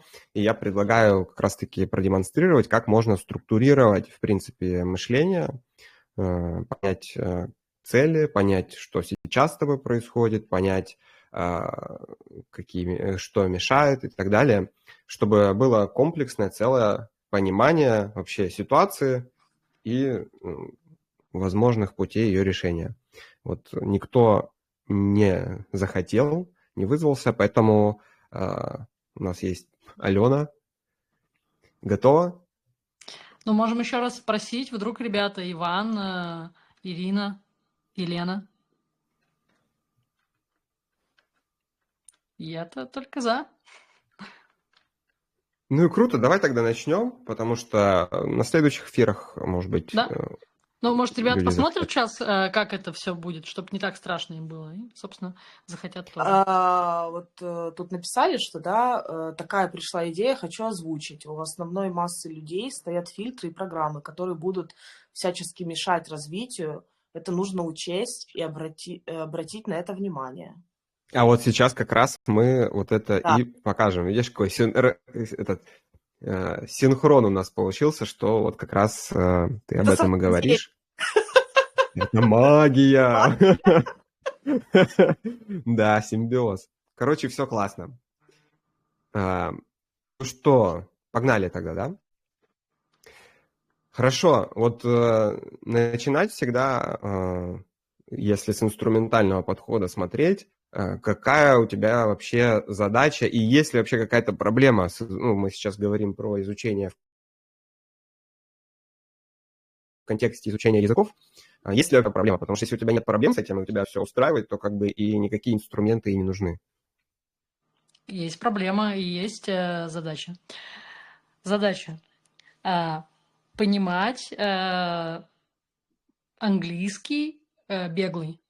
Потому что если человек говорит тихо, знает, что я не носитель, я пойму. Но если человек говорит быстро, если он, собственно, не старается для того, чтобы я поняла, ну, не в контексте там, да, что мой первый язык не английский, я теряюсь иногда, бывает даже переспросив, не понимаю. Соответственно, задача простая – улучшить свое аудирование. Подчеркну, абсолютно разных акцентов, разных произношений. Первый момент. Второе мое ограничение. Иногда мне кажется, что я и так уже давно учу английский. Я думаю, это классическая история. И если я до сих пор, вот 2 года живя в среде, и до этого, насколько себя помню, там, не знаю, с 7 лет, изучая английский, все равно не достигла уровня, ну, такого уверенного, не знаю, назовем это продвинутый B1. Потому что я считаю, что у меня он чуть ниже, возможно, мой уровень английского, признаюсь. То значит, что-то со мной не так. У меня есть установка, значит, возможно, я не склонна, не знаю, от природы к изучению иностранных языков. Возможно, у меня по-другому работает мозг. Ну, в общем, вот как-то так. Ну, сейчас Да. разберемся, что там, что мешает. Хорошо, а вот ты говоришь, желание бегло говорить, понимать И говорить, и английскую понимать. речь. Угу. Ага. А вот как-нибудь конкретизировать именно в образах, вот какое состояние тебе нужно, вот где ты поймешь, что, все, моя задача решилась, все классно. Вот, например, могу привести пример, там, да, наверное, там в каких-то условиях ты понимаешь там человека. Вот как у тебя это рисуется, вот прям реализованная цель? Если я ощущаю, что не испытываю волнения, допустим, может быть, даже я не все поняла, но поняла контекст, поняла суть и нашла, что ответить легко, не волнуясь. То есть, знаешь, чтобы не возникало вот это ощущение, мне кажется, сейчас вы поймете, я стараюсь описать, вот такой как тревожности немножко, да, когда кровь приливает к головному мозгу, и ты такой, как бы сейчас там не позориться, ну, как-то так вот страх, наверное, совсем быть растерянной и смотреть вот так на человека, там, не знаю, 3 раза его просить повторить, все равно не понять. Чувствовать вот ощущение, что я уверена, я спокойна, если я что-то не расслышала, я переспросила, и если я все не поняла, я часть поняла, выкрутилась, нашла решение, потому что во многом вот эта паника и тревога, она и мешает понимать, найти, что ответить, и, собственно, чувствовать себя классно. То есть, да, вот хочется ощущения легкости. Круто, круто. Но это пока что такое еще все равно размытое в плане образа. Вот где бы тебе это было понятно, в каких декорациях условно, да, вот опиши, где ты вот будешь четко понимать человека, также четко отвечать. Вот как у тебя это рисуется в воображении? Ну вот, например, я прохожу собеседование в Netflix и общаюсь с нанимающим менеджером. И, соответственно, задаю, не знаю, вопросы, абсолютно спрашиваю все, что хочу спросить, понимаю все, что мне говорят. Собственно, вот знаешь, что чтобы это было похоже, как на родном языке, да. То есть я не волнуюсь, на самом деле, если прохожу собеседование с русскоязычными ребятами. Хотелось бы вот достичь такого. Хотя, на самом деле, ведь иногда и на родном языке тоже не все там расслышал, да, какое-то слово упустил, где-то расфокусировка, но все равно выкручиваешься. И хочется вот, наверное, вот такого состояния достичь, состояния уверенного, не выдавать себя, что я там где-то переживаю, волнуюсь, и самой внутри это ощущать самое главное. Круто, прикольная вообще цель, меня самого вдохновила даже. Окей. А вот что тебе это даст? Зачем тебе это нужно? Вот пройти офигенно собеседование в Netflix, вот прямо в Netflix, прийти спокойно вообще проявиться, они увидят, что ты классная, то, что ты классная, и все. Вот что тебе это даст? Даст возможность поработать в классной компании, прикоснуться к созданию продукта, который мне нравится, собственно, и сравнить опыт, так как я работала в Кинопоиске, сравнить эти две компании, это интересно всегда, как там, как тут. Собственно, даст мне много новых знакомств, много новых друзей, коллег, и, соответственно, даст уверенность, что я могу на равных абсолютно с англоговорящими ребятами или с теми, у кого английский может быть не родной, но так или иначе они тоже практически носители, говорить на равных. Круто. А как тебе вот то, что ты будешь говорить на равных, проявляться, как хочешь, знакомиться с людьми из вот таких структур, друзей там заводить, коллег и так далее, и так далее. Вот качественно, как это на твою жизнь повлияет? Не в таких, типа, вот, как бы приколюхах абстрактных, а вот прям конкретно, качественно. Что тебе, буст какой от этого будет? Будет уверенность характера, наверное, материального что раз меня возьмут работать в А вот в Netflix, конкретике? Вот в я конкретике прям, в смогу цифрах. получать $200 тысяч в год. Четко, ну. Буду тратить на путешествия, также на близких, чаще с ними видеться и, соответственно, не знаю, куплю себе какую-нибудь классную машину. А Почему какую? нет? Вот какую? Первое в голову, что приходит? BMW. Да, я знаю, это так немножко попсово, но первое, что в голову приходит. BMW. А что за BMW? Какую BMW? Есть уже идеи? Можно, я думаю, начать с X1. Кайф. А еще что-нибудь ты получишь от того, что спокойно залетишь в этот Netflix, там всех раскидаешь своим талантом, и они тебя возьмут, и, короче, все ровно и классно будет, прям как с отечественным языком на Кинопоиске. Вот кроме $200 тысяч в год и BMW, и помощи Будет близким. классная, И... интересная, да-да-да, работа, прикольные коллеги, и я буду прикасаться к созданию фильмов, сериалов от Netflix собственноручно, как-то влиять на процесс, возможно, да, что-то креативить, прикасаться к, так скажем, великому, как-то так. Кайф, кайф, кайф, вообще офигенно. А вот вот ты в эту сторону мыслить, вот в масштабах жизни твоей это что-нибудь реализует для тебя? Или это так какая-то посредственная цель, которую там достигнешь и дальше куда-то? Я думаю, что дальше можно будет, поработав в Netflix, придумать свою компанию, Может быть, она и не будет заниматься фильмами, кино, но в любом случае опыт работы в такой компании даст отличные знания, знакомства и, главное, уверенность, понимание, что я могу в итоге к какому-то своему IT-стартапу приду, Угу. получив этот Классно. опыт. Окей, а какие действия вот тебе нужно делать в конкретике? Ну, нужно, да, такое слово, как это, неприкольное, но вот желательно, да, делать действия конкретно, чтобы именно на собеседовании в Netflix в англоязычной среде чувствовать себя так, как тебе прикольно. Думаю, что надо построить план изучения, во-первых, посмотреть... А погнали прямо сейчас построим план. Окей. Первое. Я запишу себе, что каждый день по часу я уделяю улучшению своего словарного запаса, еще час на аудирование, и можно еще полчаса смотреть кейсы людей, кто работает в Netflix или кто проходил туда собеседование. Думаю, в Ютубе можно найти. Или на примере даже других компаний, я не знаю. Я, например, смотрела парня, который в Google проходил, в Мету, запрещенные, да, в Российской Федерации, организацию. Собственно, в общем, да.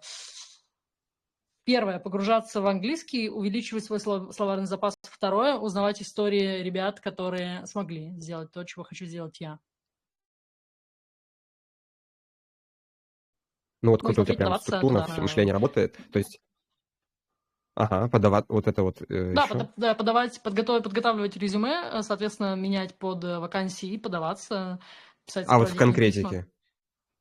Открыть LinkedIn, посмотреть, или сайт Netflix, посмотреть, что есть, где, возможно, есть какие-то пересечения со мной, где я могу. Если вдруг для меня вакансий нет, посмотреть, какие скиллы помимо английского я могу развить, получить, ну, максимально там, в любом случае, что-то приближенное к тому, что я делала в Кинопоиске будет, потому что это контент, я как контент-менеджер была. Соответственно, подумать, а что я могу, какие новые инструменты освоить, может быть, язык программирования какой-то подучить. Ну, в общем, да, это большая такая работа, серьезная. И это может занять много времени, вот принять на себя эту ответственность и, собственно, начать действовать. Угу. Ну, вот сколько, вот пока у тебя два вектора, да, таких, это язык изучать, это словарный запас час в день пополнять, час в день, и по полчаса смотреть кейсы уже людей, которые это прошли, чтобы понимать, что там вообще говорить. И вот по поводу скиллов и презентации своих скиллов. А сколько вот часов, в принципе, вот, тебе нужно потратить на изучение языка, чтобы понять, что, все, я готова идти в Netflix и там флексить? Хороший вопрос. Я могу, наверное, представить, А прям как-то... первое, что в голову приходит? Вот сколько времени у Ну, тебя необходимо на это? но интенсивно, возможно, 150 часов. Может быть, Угу, даже уже буду готова попробовать. круто. А по поводу вот LinkedIn, скиллов, подучить какие-то языки, еще что-то. Вот сколько у тебя первое в голову приходит, на это необходимо времени не потратить, чтобы Думаю, все, что, я может быть, сколько нужно мне потратила, я готов, я молодец, делаю.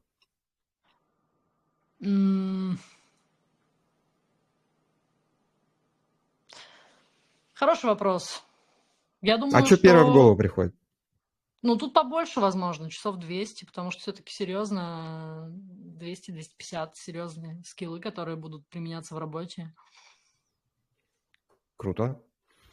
Окей, а вот что-то еще есть, что тебе нужно сделать для того, чтобы все, пойти на собеседование с менеджером в Netflix, кроме 150 часов на языке и 200 часов, ну, плюс-минус, понятное дело, на презентацию своих навыков?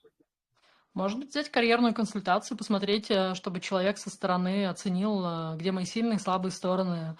Взгляд со стороны, я думаю, очень полезная вещь. А что-то еще есть? Какая-то еще стратегии какие-то, которые нужно реализовать перед тем, как Ну, пойти? параллельно Да, еще стратегия неплохая, наверное, все-таки будет не только прям только в Netflix бить, а посмотреть похожие вакансии в похожих компаниях и тоже туда подаваться, потому что, возможно, я не попаду в Netflix, условно говоря, в ближайший год, но начну с другой компании, а потом это будет путь дальше. Да, но получается вот этих 3 инструментов, это 150 часов на языки, 200 часов на презентацию и развитие навыков и на консультирование. Правильно, да, правильно, консультирование. Ну Какие-то да. еще есть инструменты необходимые для того, чтобы начать подавать заявки в компанию уровня Netflix? Нет, начать подавать заявки, я думаю, это вообще самый простой шаг, самый первый он может быть. Думаю, что на самом деле и все, больше, наверное, и ничего и не надо. Может быть, свои ораторские способности прокачивать, софт-скиллы, но в целом это проще, ну, то есть с этим вообще проблем не вижу. Думаю, что справлюсь за 50 часов подготовиться Угу. по софт-скиллам. Огонь. Окей. То есть пока на уровне вот задач, да, которые как бы стратегии, которые нужно реализовать, у тебя цельное понимание, правильно я понимаю? Для Ну, в того, общем, чтобы да. уже 200 тысяч в год делать BMW X1 и, короче, кайф и все остальное. Окей, тогда перейдем к таким уже более глубинным слоям и, может быть, каким-то более неприятным сразу предостерегаю, скажем так. Окей, а вот вместо этого сейчас что ты делаешь? То есть у тебя в логике понятно, что делать. Все, понятно. 150 часов, 200 часов, 50, все, кайф. А что вместо этого ты делаешь? Вместо этого я, во-первых, сомневаюсь в себе, говорю, что никогда в Netflix не попадаю. Это надо для этого быть супер гениальным, раз-два, не знаю, родиться в Америке, чтобы знать английский отлично. Ну и, конечно же, трачу время на прокрастинацию какую-нибудь, не знаю, вот ноутбук сломался, ищу новый. А вот, да, вот в конкретике. Вот ноутбук сломался, ищешь ноутбук. Что еще делаешь? Вот прям в конкретике. Нет, полезного тоже, конечно, делаю. Это не про Netflix, конечно, но для того, чтобы хотеть чего-то вообще, вот йогой занимаюсь регулярно, Йогой. помогаю другим в нашей группе и общаюсь с прекрасными вами регулярно. Прекрасно. Окей, а кроме йоги, общения с другими прекрасными людьми и помощи прекрасным людям, что-то ты еще делаешь вместо того, чтобы идти к цели 200 тысяч зарабатывать в год и на BMW катать? Так, еще хочу музыку писать и делаю это. Да-да-да. Музыку. Такое хобби. Я потому что просто пошла с Кинопоиска по пути баловать внутреннего ребенка и искать, и делать радостные всякие вещи в жизни, которые откладывала. Это работает, А потому вот что... прям расскажи, что за вещи, потому что это полезно вот как бы конкретизировать, потому что не всегда понятно, что мы делаем, вместо того, чтобы идти к своим задачам. Ну вот челлендж у меня был по написанию музыки, по написанию битов, так как я еще там, собственно, пишу свои песни, и это тоже для меня важная составляющая. Так как они русскоязычные, на них, конечно, не заработаешь много денег в Америке, но, тем не менее, цель такой не стоит особо, это так для себя. Собственно, что еще? Еще хожу... английским занимаюсь регулярно, 3 раза в неделю по 1,5 часа, даже больше я занимаюсь, потому что еще у меня в Skyeng час дополнительно с преподавателем тет-а-тет. Вот, соответственно, что еще? Я, конечно, люблю покушать вкусно и прибраться дома. Потреблять полезно я стараюсь. Хотя вот иногда хочется и какой-то сериальчик посмотреть. Ой, сериальчик еще покушать. Окей. И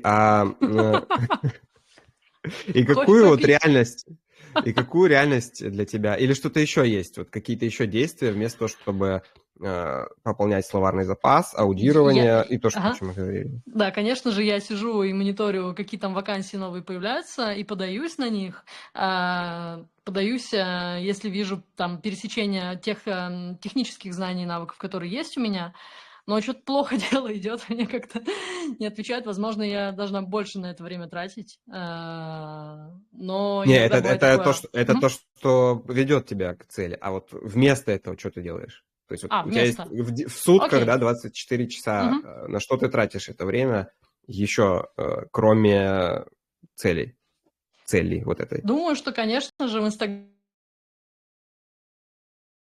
я тоже сижу, можно сократить, то есть котиков смотрю, сторис друзей. И Ну, что-то окей, еще час есть? точно трачу в день на это. Так, что еще? Еще. Ну, вот есть у меня планшет с карандашом, вот с таким. Вот рисую, типа делаю первые какие-то шаги в графическом дизайне. Мне вот интересно. Но это последнюю неделю я ничего не делала, надо вернуться к этому. Курсы какие-нибудь. Вот, кстати, хороший курс прошла по UX-дизайну, мне было интересно. Ну, в общем, что-то делаю на Прикольно. самом деле. С другой стороны, все это как-то, да, вот так ты спрашиваешь, я понимаю, что оно разрознено очень. И как-то Ну да. в голове Но есть структура по действиям. четко. Ну, то есть ты даже сейчас, то есть ты осознанный человек, это офигенно, ты понимаешь, что как будто бы многие действия типа йоги, рисования битов и других приколов, как будто бы они не в ту сторону, как будто бы они не ведут тебя к 200 тысячам долларов в год, BMW и работе в компании, которая создаст твою вообще жизнь, твое будущее, твое, вообще целостное, офигенное состояние. И куда тебя вот эти все действия вместо этого, вместо Netflix приводят? Вот это все, хаос вот этот. Ну, Какую слушай, реальность в они... Вот лучшем прямо сейчас, что у случае. тебя? Не, прямо сейчас хорошо, кстати. Вот прямо за долгое время очень хорошо. Не знаю, даже вот есть определенные, да, там проблемы, переживания, но в целом я понимаю, что делаю то, что мне нравится, то, что хочу, и имею вот эту вот силу и возможность выбирать, и от этого как-то тепло. Может быть, я иногда думаю, вообще это какая-то и ложная цель, надо вокруг этого смотреть, а что от этого, как это я могу монетизировать. То есть это же тоже какая-то такая, да, история про воспитание, я не знаю, про наши страны, возможно, постсоветские, что то, что в кайф, это не работа. То, что в кайф, это может вот какая-то такая тут ошибка сознания, ловушка. Ну смотри, если тебе Мгм. прикольно реальность, где вот этот хаос и продвижение к Netflix постольку-поскольку, если тебе это в удовольствие, то как бы и проблемы никакой нет. Вот в чем прикол. Если тебя устраивает твоя реальность, Мгм. то тебе и незачем ее менять. Да, но деньги зарабатывать надо. Возможно, нужно подумать, какие еще есть пути их заработать. 200 тысяч, может быть, где-то в другом месте скрыты. Ну, смотри, тут вот как бы такая вещь, что если тебя твоя реальность, я говорю еще раз, устраивает, то как бы и все. То есть мозгу понятно, что там вообще зачем делать, если все классно, если сейчас все классно. Поэтому вот можешь прямо сейчас для себя решение выбрать. У тебя вот пути есть. Решение сейчас прям для себя принять. Я Мгм. двигаюсь к Netflix и тому, о чем ты проговорила, или я двигаюсь к йоге, еде, битам и всему, что вот в разные стороны и непонятно в итоге.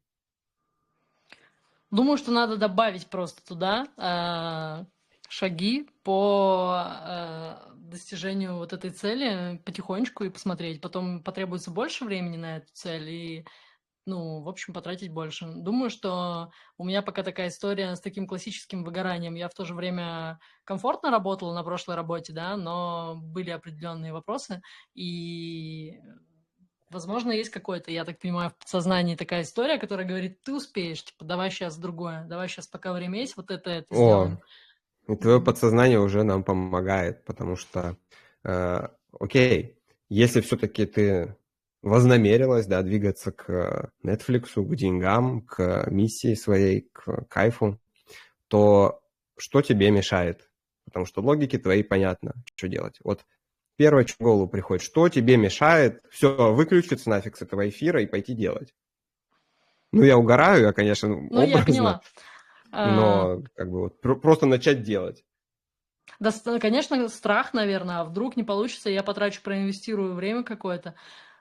Да, я понимаю, что в любом случае это будет инвестиция выгодная, и я точно получу много от этого бонусов. Вот английский прокачаю и какие-то новые навыки. И я как-то, знаешь, так предпочитаю всегда довериться в том числе и жизни, она там может показать, куда дальше. Возможно, есть вот в двух словах, короче. Это такой страх, что поставленная цель может не случиться, и будет ощущение такого разочарования. Ну, Мгм. в себе, возможно, да. Хорошо. А сейчас у тебя наверняка даже образы уже возникают, когда в последний раз ты начинала делать действия по пути к Netflix и деньгам. И вот именно вот этот страх, что цель может не случиться, возникал. И причем вот вспомни, где это ярче всего проявлялось. Вот прям реальную ситуацию какую-то. Было ли Да вот вообще реально, такое? вот я сдавала сейчас теорию. Я думала, блин, я не сдам просто потому, что там в какой-то момент я начала ошибаться. Я на английском сдавала, кстати говоря. Я учила на английском, и вот это была тоже такая цель. Я это все растянула, можно было быстрее, но я себя не ругаю за это. Я знаю, что мне нужно было там много других моментов с собой решить, что вообще у меня есть страх водить, и там, не дай бог, какие-то аварии. И я там для себя, я смогу, я справлюсь там с управлением машины, и у меня быстрая реакция. Короче, нашла все свои плюсы, собрала, и все. Вот выучила и сказала, все, иду. А, Во время этого, да, теста у меня, точно была уверенность. Короче, все было так, что когда он закончился, а там было непонятно, какой результат, я подумала, я завалила. И я пошла в окошко, там был русскоговорящий мужчина, потому что по-английски я боялась, вдруг что-то я не пойму, не допойму, и он мне сказал, вы сдали. Я говорю, вау.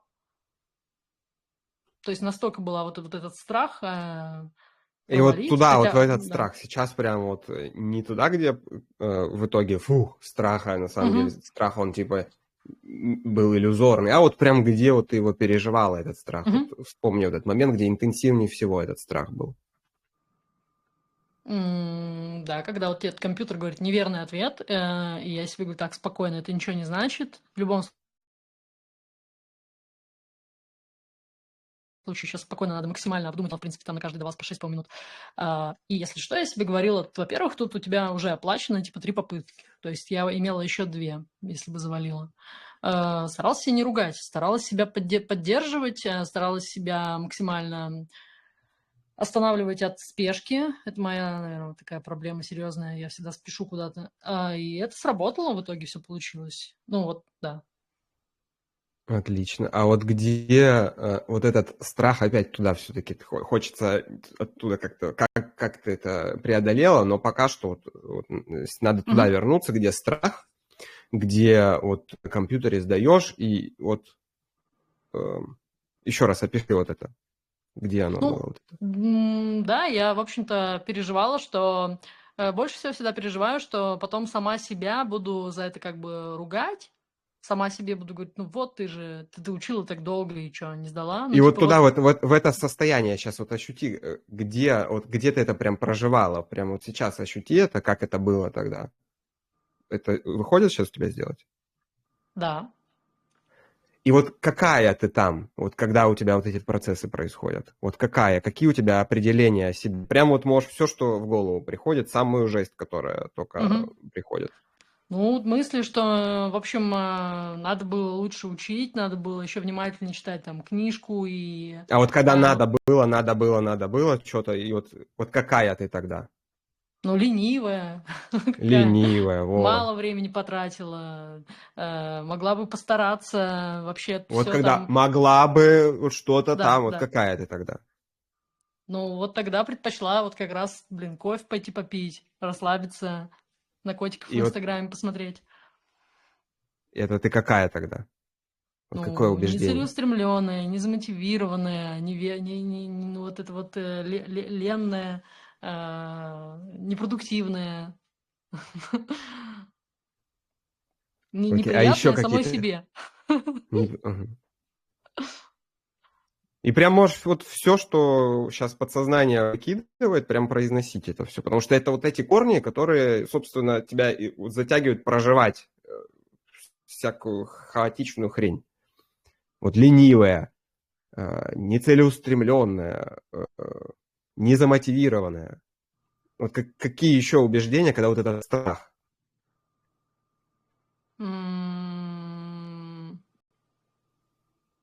Избегающая трудностей, а, желающая себя пожалеть, то есть жалость к себе какая-то. А вот какая ты А, тогда, когда желающая себя пожалеть? Ну вот типа, окей, сделаем поблажку, пойдем съедим конфет вместо того, чтобы учить эти билеты. И вот когда это Побалуем себя. происходит, вот какая ты? Ну, когда конфеты-то я ем, все окей, радостная. А вот потом думаю, блин, можно было и поменьше, надо было одну съесть и идти учить. То есть какая? Ну, вот Ну, первый чем нерасторопная, не был знаю, никуда не нерасторопная. спешащая, вот это вот, да, нерасторопная. А, Думающая, что у меня там, не знаю, вагон времени, не ценящая его. Такое у меня со временем, кстати, много. Типа, вот надо было раньше. Такое у меня самая сильная, наверное, моя установка. Вот, Типа, уже вот, поздно. Алена, надо было раньше. Вот Да, какая ты да, тогда, да. И вот когда даже, тебе знаешь, вот такое, такое типа, мысли вот ты говорят. сейчас, типа, только собралась, могла бы и раньше это сделать. Вот такое, да. Вот могла бы и раньше, вот что-то ты, вот какая тогда Ну, убеждение твое? такие моменты, наверное, рассеянная, несобранная, не сконцентрированная. И вот прямо сейчас можно вернуться в этот страх, когда на компьютере сдавала вот эти вот правила дорожного движения, да, правильно я понимаю? Мгм. Э, Какие еще убеждения, и есть ли еще какие-то убеждения, вот, которые вылетают вот о себе, что-то такое вот, что, какие еще мысли негативные приходили в Ну, не голову? спеши, я себе все время говорю, не спеши. Зачем ты что-то пытаешься? Подумай, типа, есть время, давай думай. Хочется всегда быстрое решение принять, а надо иногда подумать. Вот такое, за это я себя часто ругаю.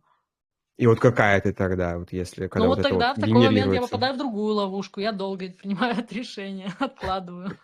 И вот когда долго принимаешь решение, вот какая, какой ты себя тогда переживаешь? Ну что вот ты, типа, Ален, блин, не решишься никак, время тут тратишь зря.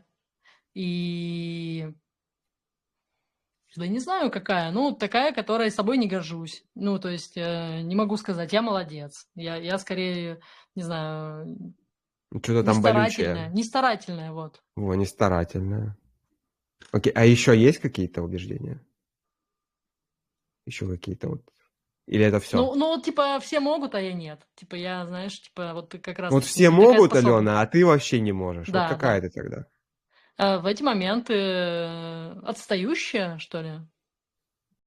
Ну, не знаю, не то, что не отсталая именно, а отстающая, знаешь, типа, как какая-то двоечница, что ли. Ну, такая, типа, пойду прогуляю Во, урок. это Советский Союз, А, двоечница. И вот эта двоечница не дает тебе Netflix и 200 тысяч в год. А что-то еще есть? ну вот есть действительно, типа, успешные люди, они вот посвятили время, постарались, все систематизировали, а ты вот хочешь и то, и все, и неусидчивая. Вот это точно про популярная история. Ну, хорошо, что ты понимаешь, это не про тебя, это про то, что тебе рассказывали когда-то. И это может быть дома, это может быть в школе, это может быть через рекламу.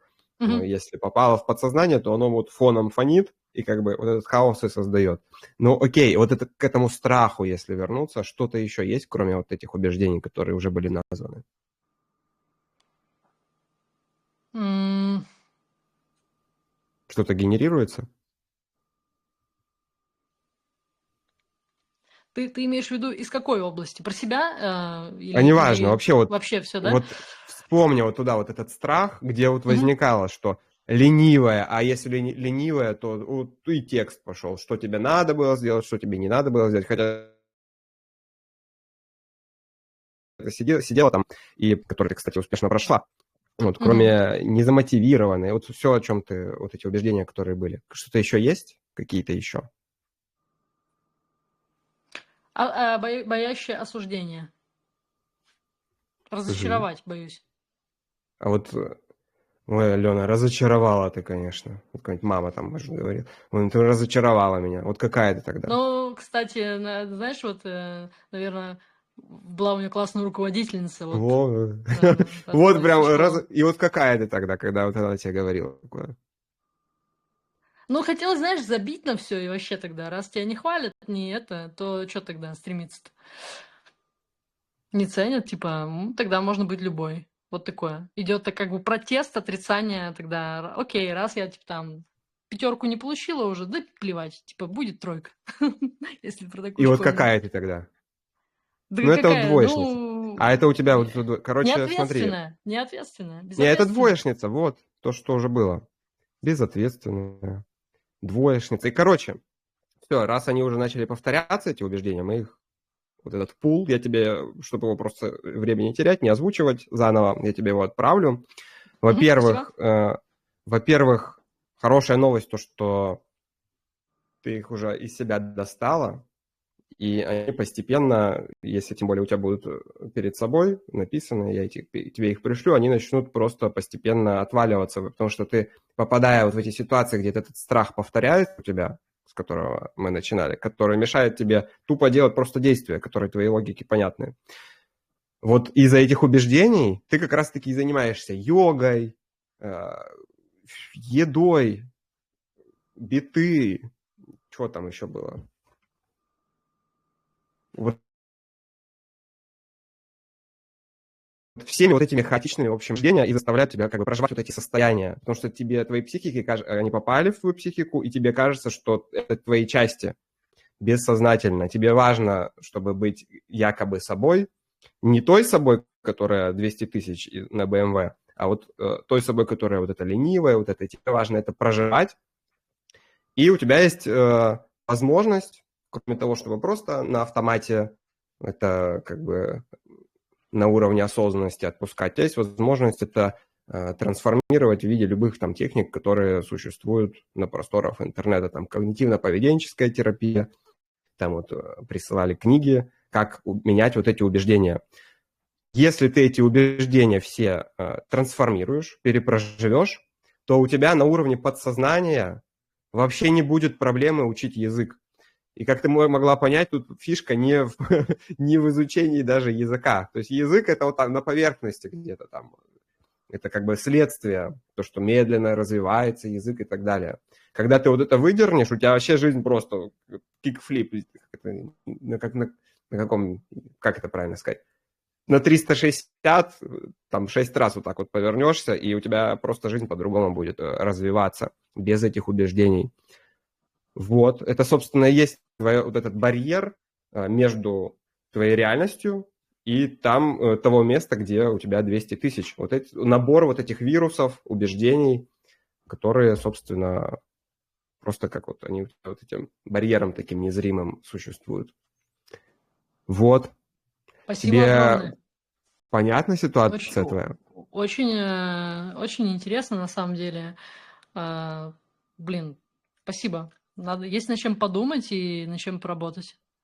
Классная Да. техника. И добавлю, что буду в канале делиться в том числе разными методами, как эти убеждения быстро и эффективно трансформировать, чтобы они не только на уровне осознанности, потому что, еще раз повторюсь, когда ты их уже понимаешь, они у тебя начнут просто автоматом растворяться. То есть ты уже большую работу сейчас сделала, и все, собственно. Вот такой инструмент. Благодарю за то, что провел со мной диагностику. Мне Благодарю за понравилось. смелость. Я люблю такое. Поразбираться там, это мне нравится. Было не страшно. Круто. Ну, как ощущение вообще? Ну, слушай, ощущение, что на самом деле горы можно свернуть. Главное, это иногда не углубляться там в какие-то такие, да, дебри, не уходить, а вот действовать согласно плану. Я, кстати, хочу добавить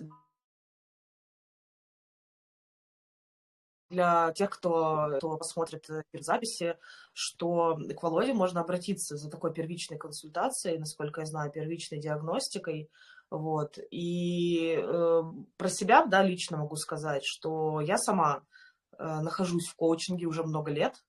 И вот такие техники, да, это не как терапия, там, типа, ты ходишь туда годами, например, да, там, для достижения каких-то результатов. Такие техники позволяют достичь довольно быстро результата, в смысле того, что ты четко понимаешь, там, что делать, как действовать. И с течением времени, да, когда ты походишь, например, на несколько таких сеансов, у тебя уже меняется само по себе мышление. Вот я, например, понимаю, что когда у меня возникает какая-то задача, я сразу же ее автоматически вот по такой схеме, как ребята сейчас сделали, раскладываю в своей голове. Не все, ну не всегда, все равно есть внутри сопротивление, иногда нужен коуч, не иногда, а нужен коуч для того, чтобы грамотно простроить структуру. Но когда ты регулярно тренируешь свой мозг таким образом, у тебя реально меняется способ мышления. То есть, как вот я писала тоже в Инстаграме, Алена, наверное, читала, да, что ты перестаешь там, например, ты начинаешь понимать разницу между мотивацией и желанием, например, там. Ты начинаешь и знаешь, как трансформировать, типа, желание в мотивацию. То есть ты по-другому начинаешь мыслить. Так что, ребят, кто смотрит эфир, да, кому интересно, актуально, это не только касается языка, это касается вообще всех абсолютно сфер жизни. Кому интересно, как грамотно там правильно ставить цели, я рекомендую сходить на первую консультацию к Володе, первичную, да, диагностику, и дальше там, если будет желание, поработать дальше с ним. Ну, не будет желания, вы хотя бы на себе попробуйте почувствовать, вот как Алена говорит, я сейчас хочу вообще, короче, с эфира свалить и пойти действовать. Вот, кто хочет почувствовать на себе это ощущение, оно просто офигенное. Вот, и действительно реально приводит к действию. Вот, я рекомендую обратиться, можно написать как в чате там свой запрос, да, можно прям в личку Володе написать. Да, пишите в личку, выделю время, проведу диагностику, будет хотя бы понятно вообще целиком картина мышления своего, карта будет, что мешает, куда надо и что сейчас. И уже инструменты, я просто предлагаю свои инструменты, я их даже сейчас и не озвучиваю. То есть у меня есть свои инструменты, как я помогаю убеждения менять. Есть сотни тысяч инструментов в интернете.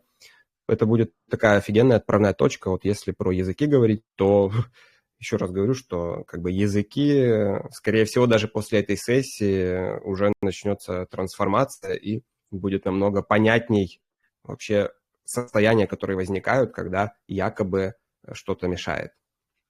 Будет понятно это состояние свое. Ну вот.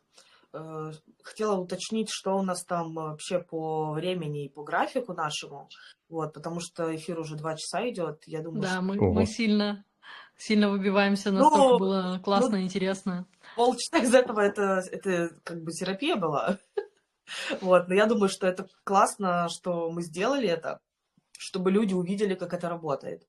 Вот, то есть те, у кого будет желание попробовать или кто будет спрашивать, что такое диагностика, можно будет смело ссылаться на этот эфир, сказать, что там где-то через 1,5 часа эфира, да, там есть пример диагностики, вот на нее можно посмотреть. Круто. Ну что, тогда двигаемся дальше к завершающей части? Думаю, да. Мы будем подводить тогда какие-то такие заключения, что мы сегодня обсудили, да, собственно, способы, как начать, что нам мешает, и, соответственно, и почему мы все еще не выучили язык, а ведь все можем, и какие нам предубеждения не помогают в этом, а наоборот ставят препятствия на пути. Вот. К нам присоединилась Ника. Ника. Угу. Приветствую. Привет. Да, мы, к сожалению, уже немножечко подводим итоги, но, в общем, думаю, что в любом случае мы будем дальше проводить прямые эфиры. Это очень классный формат. И в любом случае мы выложим этот эфир в записи. Вы сможете посмотреть, кто поздно присоединился или вообще хотел, но не смог. Собственно, очень будем рады обратной связи, так как это наш первый эфир в рамках этого проекта. Думаю, что воспримем любые советы, пожелания и идеи для новых эфиров. Я предлагаю быстренько подвести итог, да, так вот вкратце, буквально там в в 20, наверное, предложениях. Хотела сказать в 3, но в 3 не получится, это неправда. Вот, сказать, да, что, значит, первое, нужно понимать, что если вы говорите, что все мои беды, короче, в эмиграции это из-за языка, то, ну, задумайтесь вообще, да, что вы, ну, про ответственность. То на самом деле язык не является единственным способом интеграции, язык не является проблемой номер один, но проблема номер один, скорее всего, у вас в голове. Вот. Первое, что нужно сделать, если у вас установка, что пока я не выучу язык, у меня ничего не будет, я не получу работу, я не начну что-то делать, я не могу переехать, пока я не выучу язык, ну, как бы, это перенос ответственности. То есть вы прокрастинируете, оправдывая это тем, что у вас там недостаточный уровень языка. Это первое. Второе.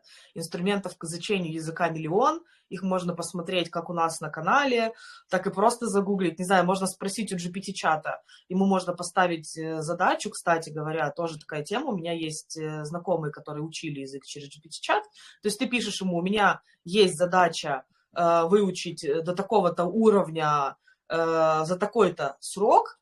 Моя задача, не знаю, там, свободно и бегло научиться разговаривать с носителями.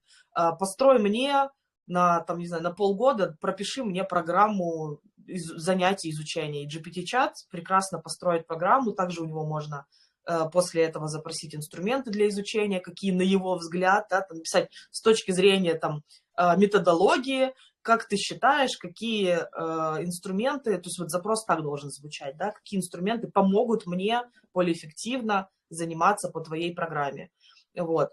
То есть инструментов куча, они описаны, и сегодня мы озвучивали еще там дополнительные какие-то инструменты, кому интересен эфир. Третье. Все равно все, как бы, ну, важно ставить себе адекватную цель и ни с кем себя не сравнивать.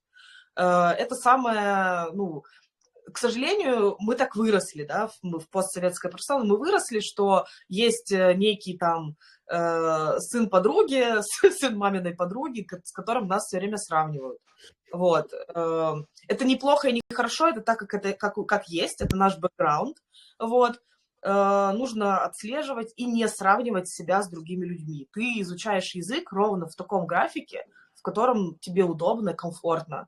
И моя рекомендация раз там в месяц просто садиться и делать чекап. То есть когда у тебя возникает ощущение, блин, да я вообще учу, нифига результатов нет, просто в этот момент сядь, открой чекап в этом самом, что было с тобой там 6 месяцев назад, даже прописать ее или записать себя на видос 3-минутный. Вот. И когда возникает ощущение, я нифига не выучил, откройте этот видос или откройте вот этот момент, точку А отправную, и вы увидите, что на самом деле прогресс есть, даже если он небольшой. Вот. Что-то, если есть желание там добавить, да, по тому, о чем мы сегодня вообще разговаривали, то вот, Ален, может быть, ты можешь что-то добавить, да, такой как бы под итог. Ну, от себя добавлю, что в любом случае, если вы уже пришли на этот эфир, вы сделали первый шаг. А где первый шаг, там и второй, соответственно. И я думаю, что можно для себя реально найти комфортный какой-то инструмент.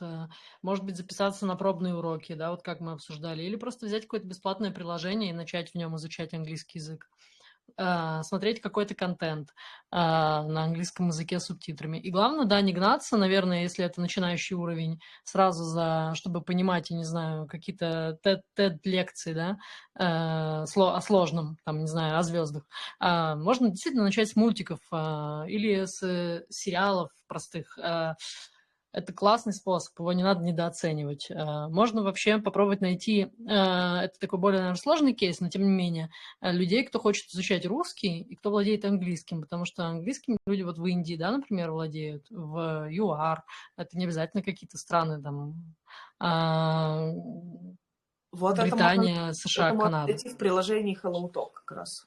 Вот, да, то есть пользуйтесь приложением, которые... Все приложения Наташа перечислила, все они есть у нас в канале, можно найти.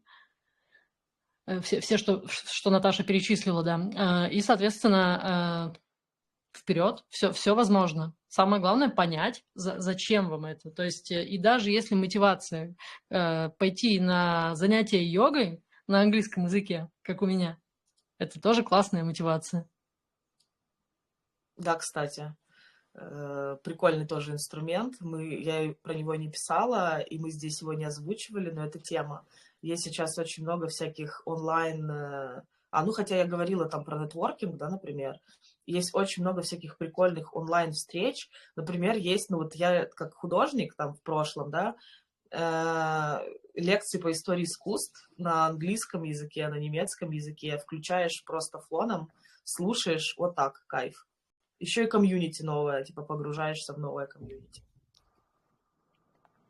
Да, могу тоже добавить что-нибудь. Что-нибудь добавить. Просто я совсем согласен. То есть со всех сторон мы рассмотрели вообще проблему изучения языка. Мне кажется, после просмотра этого эфира, если у человека хоть зернышко намерения есть изучить язык для чего-то, то вот этот эфир просто со всех сторон раскрыл, как можно это сделать, какими инструментами, как правильно поставить все задачи, какие еще, где искать инструменты, вообще со всех сторон. И в нашей группе, собственно, большинство всей этой информации можно прочитать в текстовом виде, поэтому если стоит такая задача, то она будет реализована неизбежно с нами, со всеми. Да, спасибо вам огромное всем, кто посмотрел, послушал в записи онлайн. Вот, рада была видеть, вижу, что слушает нас Лена, Ирина, я так понимаю, да, это мама твоя, Ален. Классно, да, что вы уделили нам время. Спасибо, что поддержали наш первый эфир. Наш первый эфир, прям супер вообще. Вот.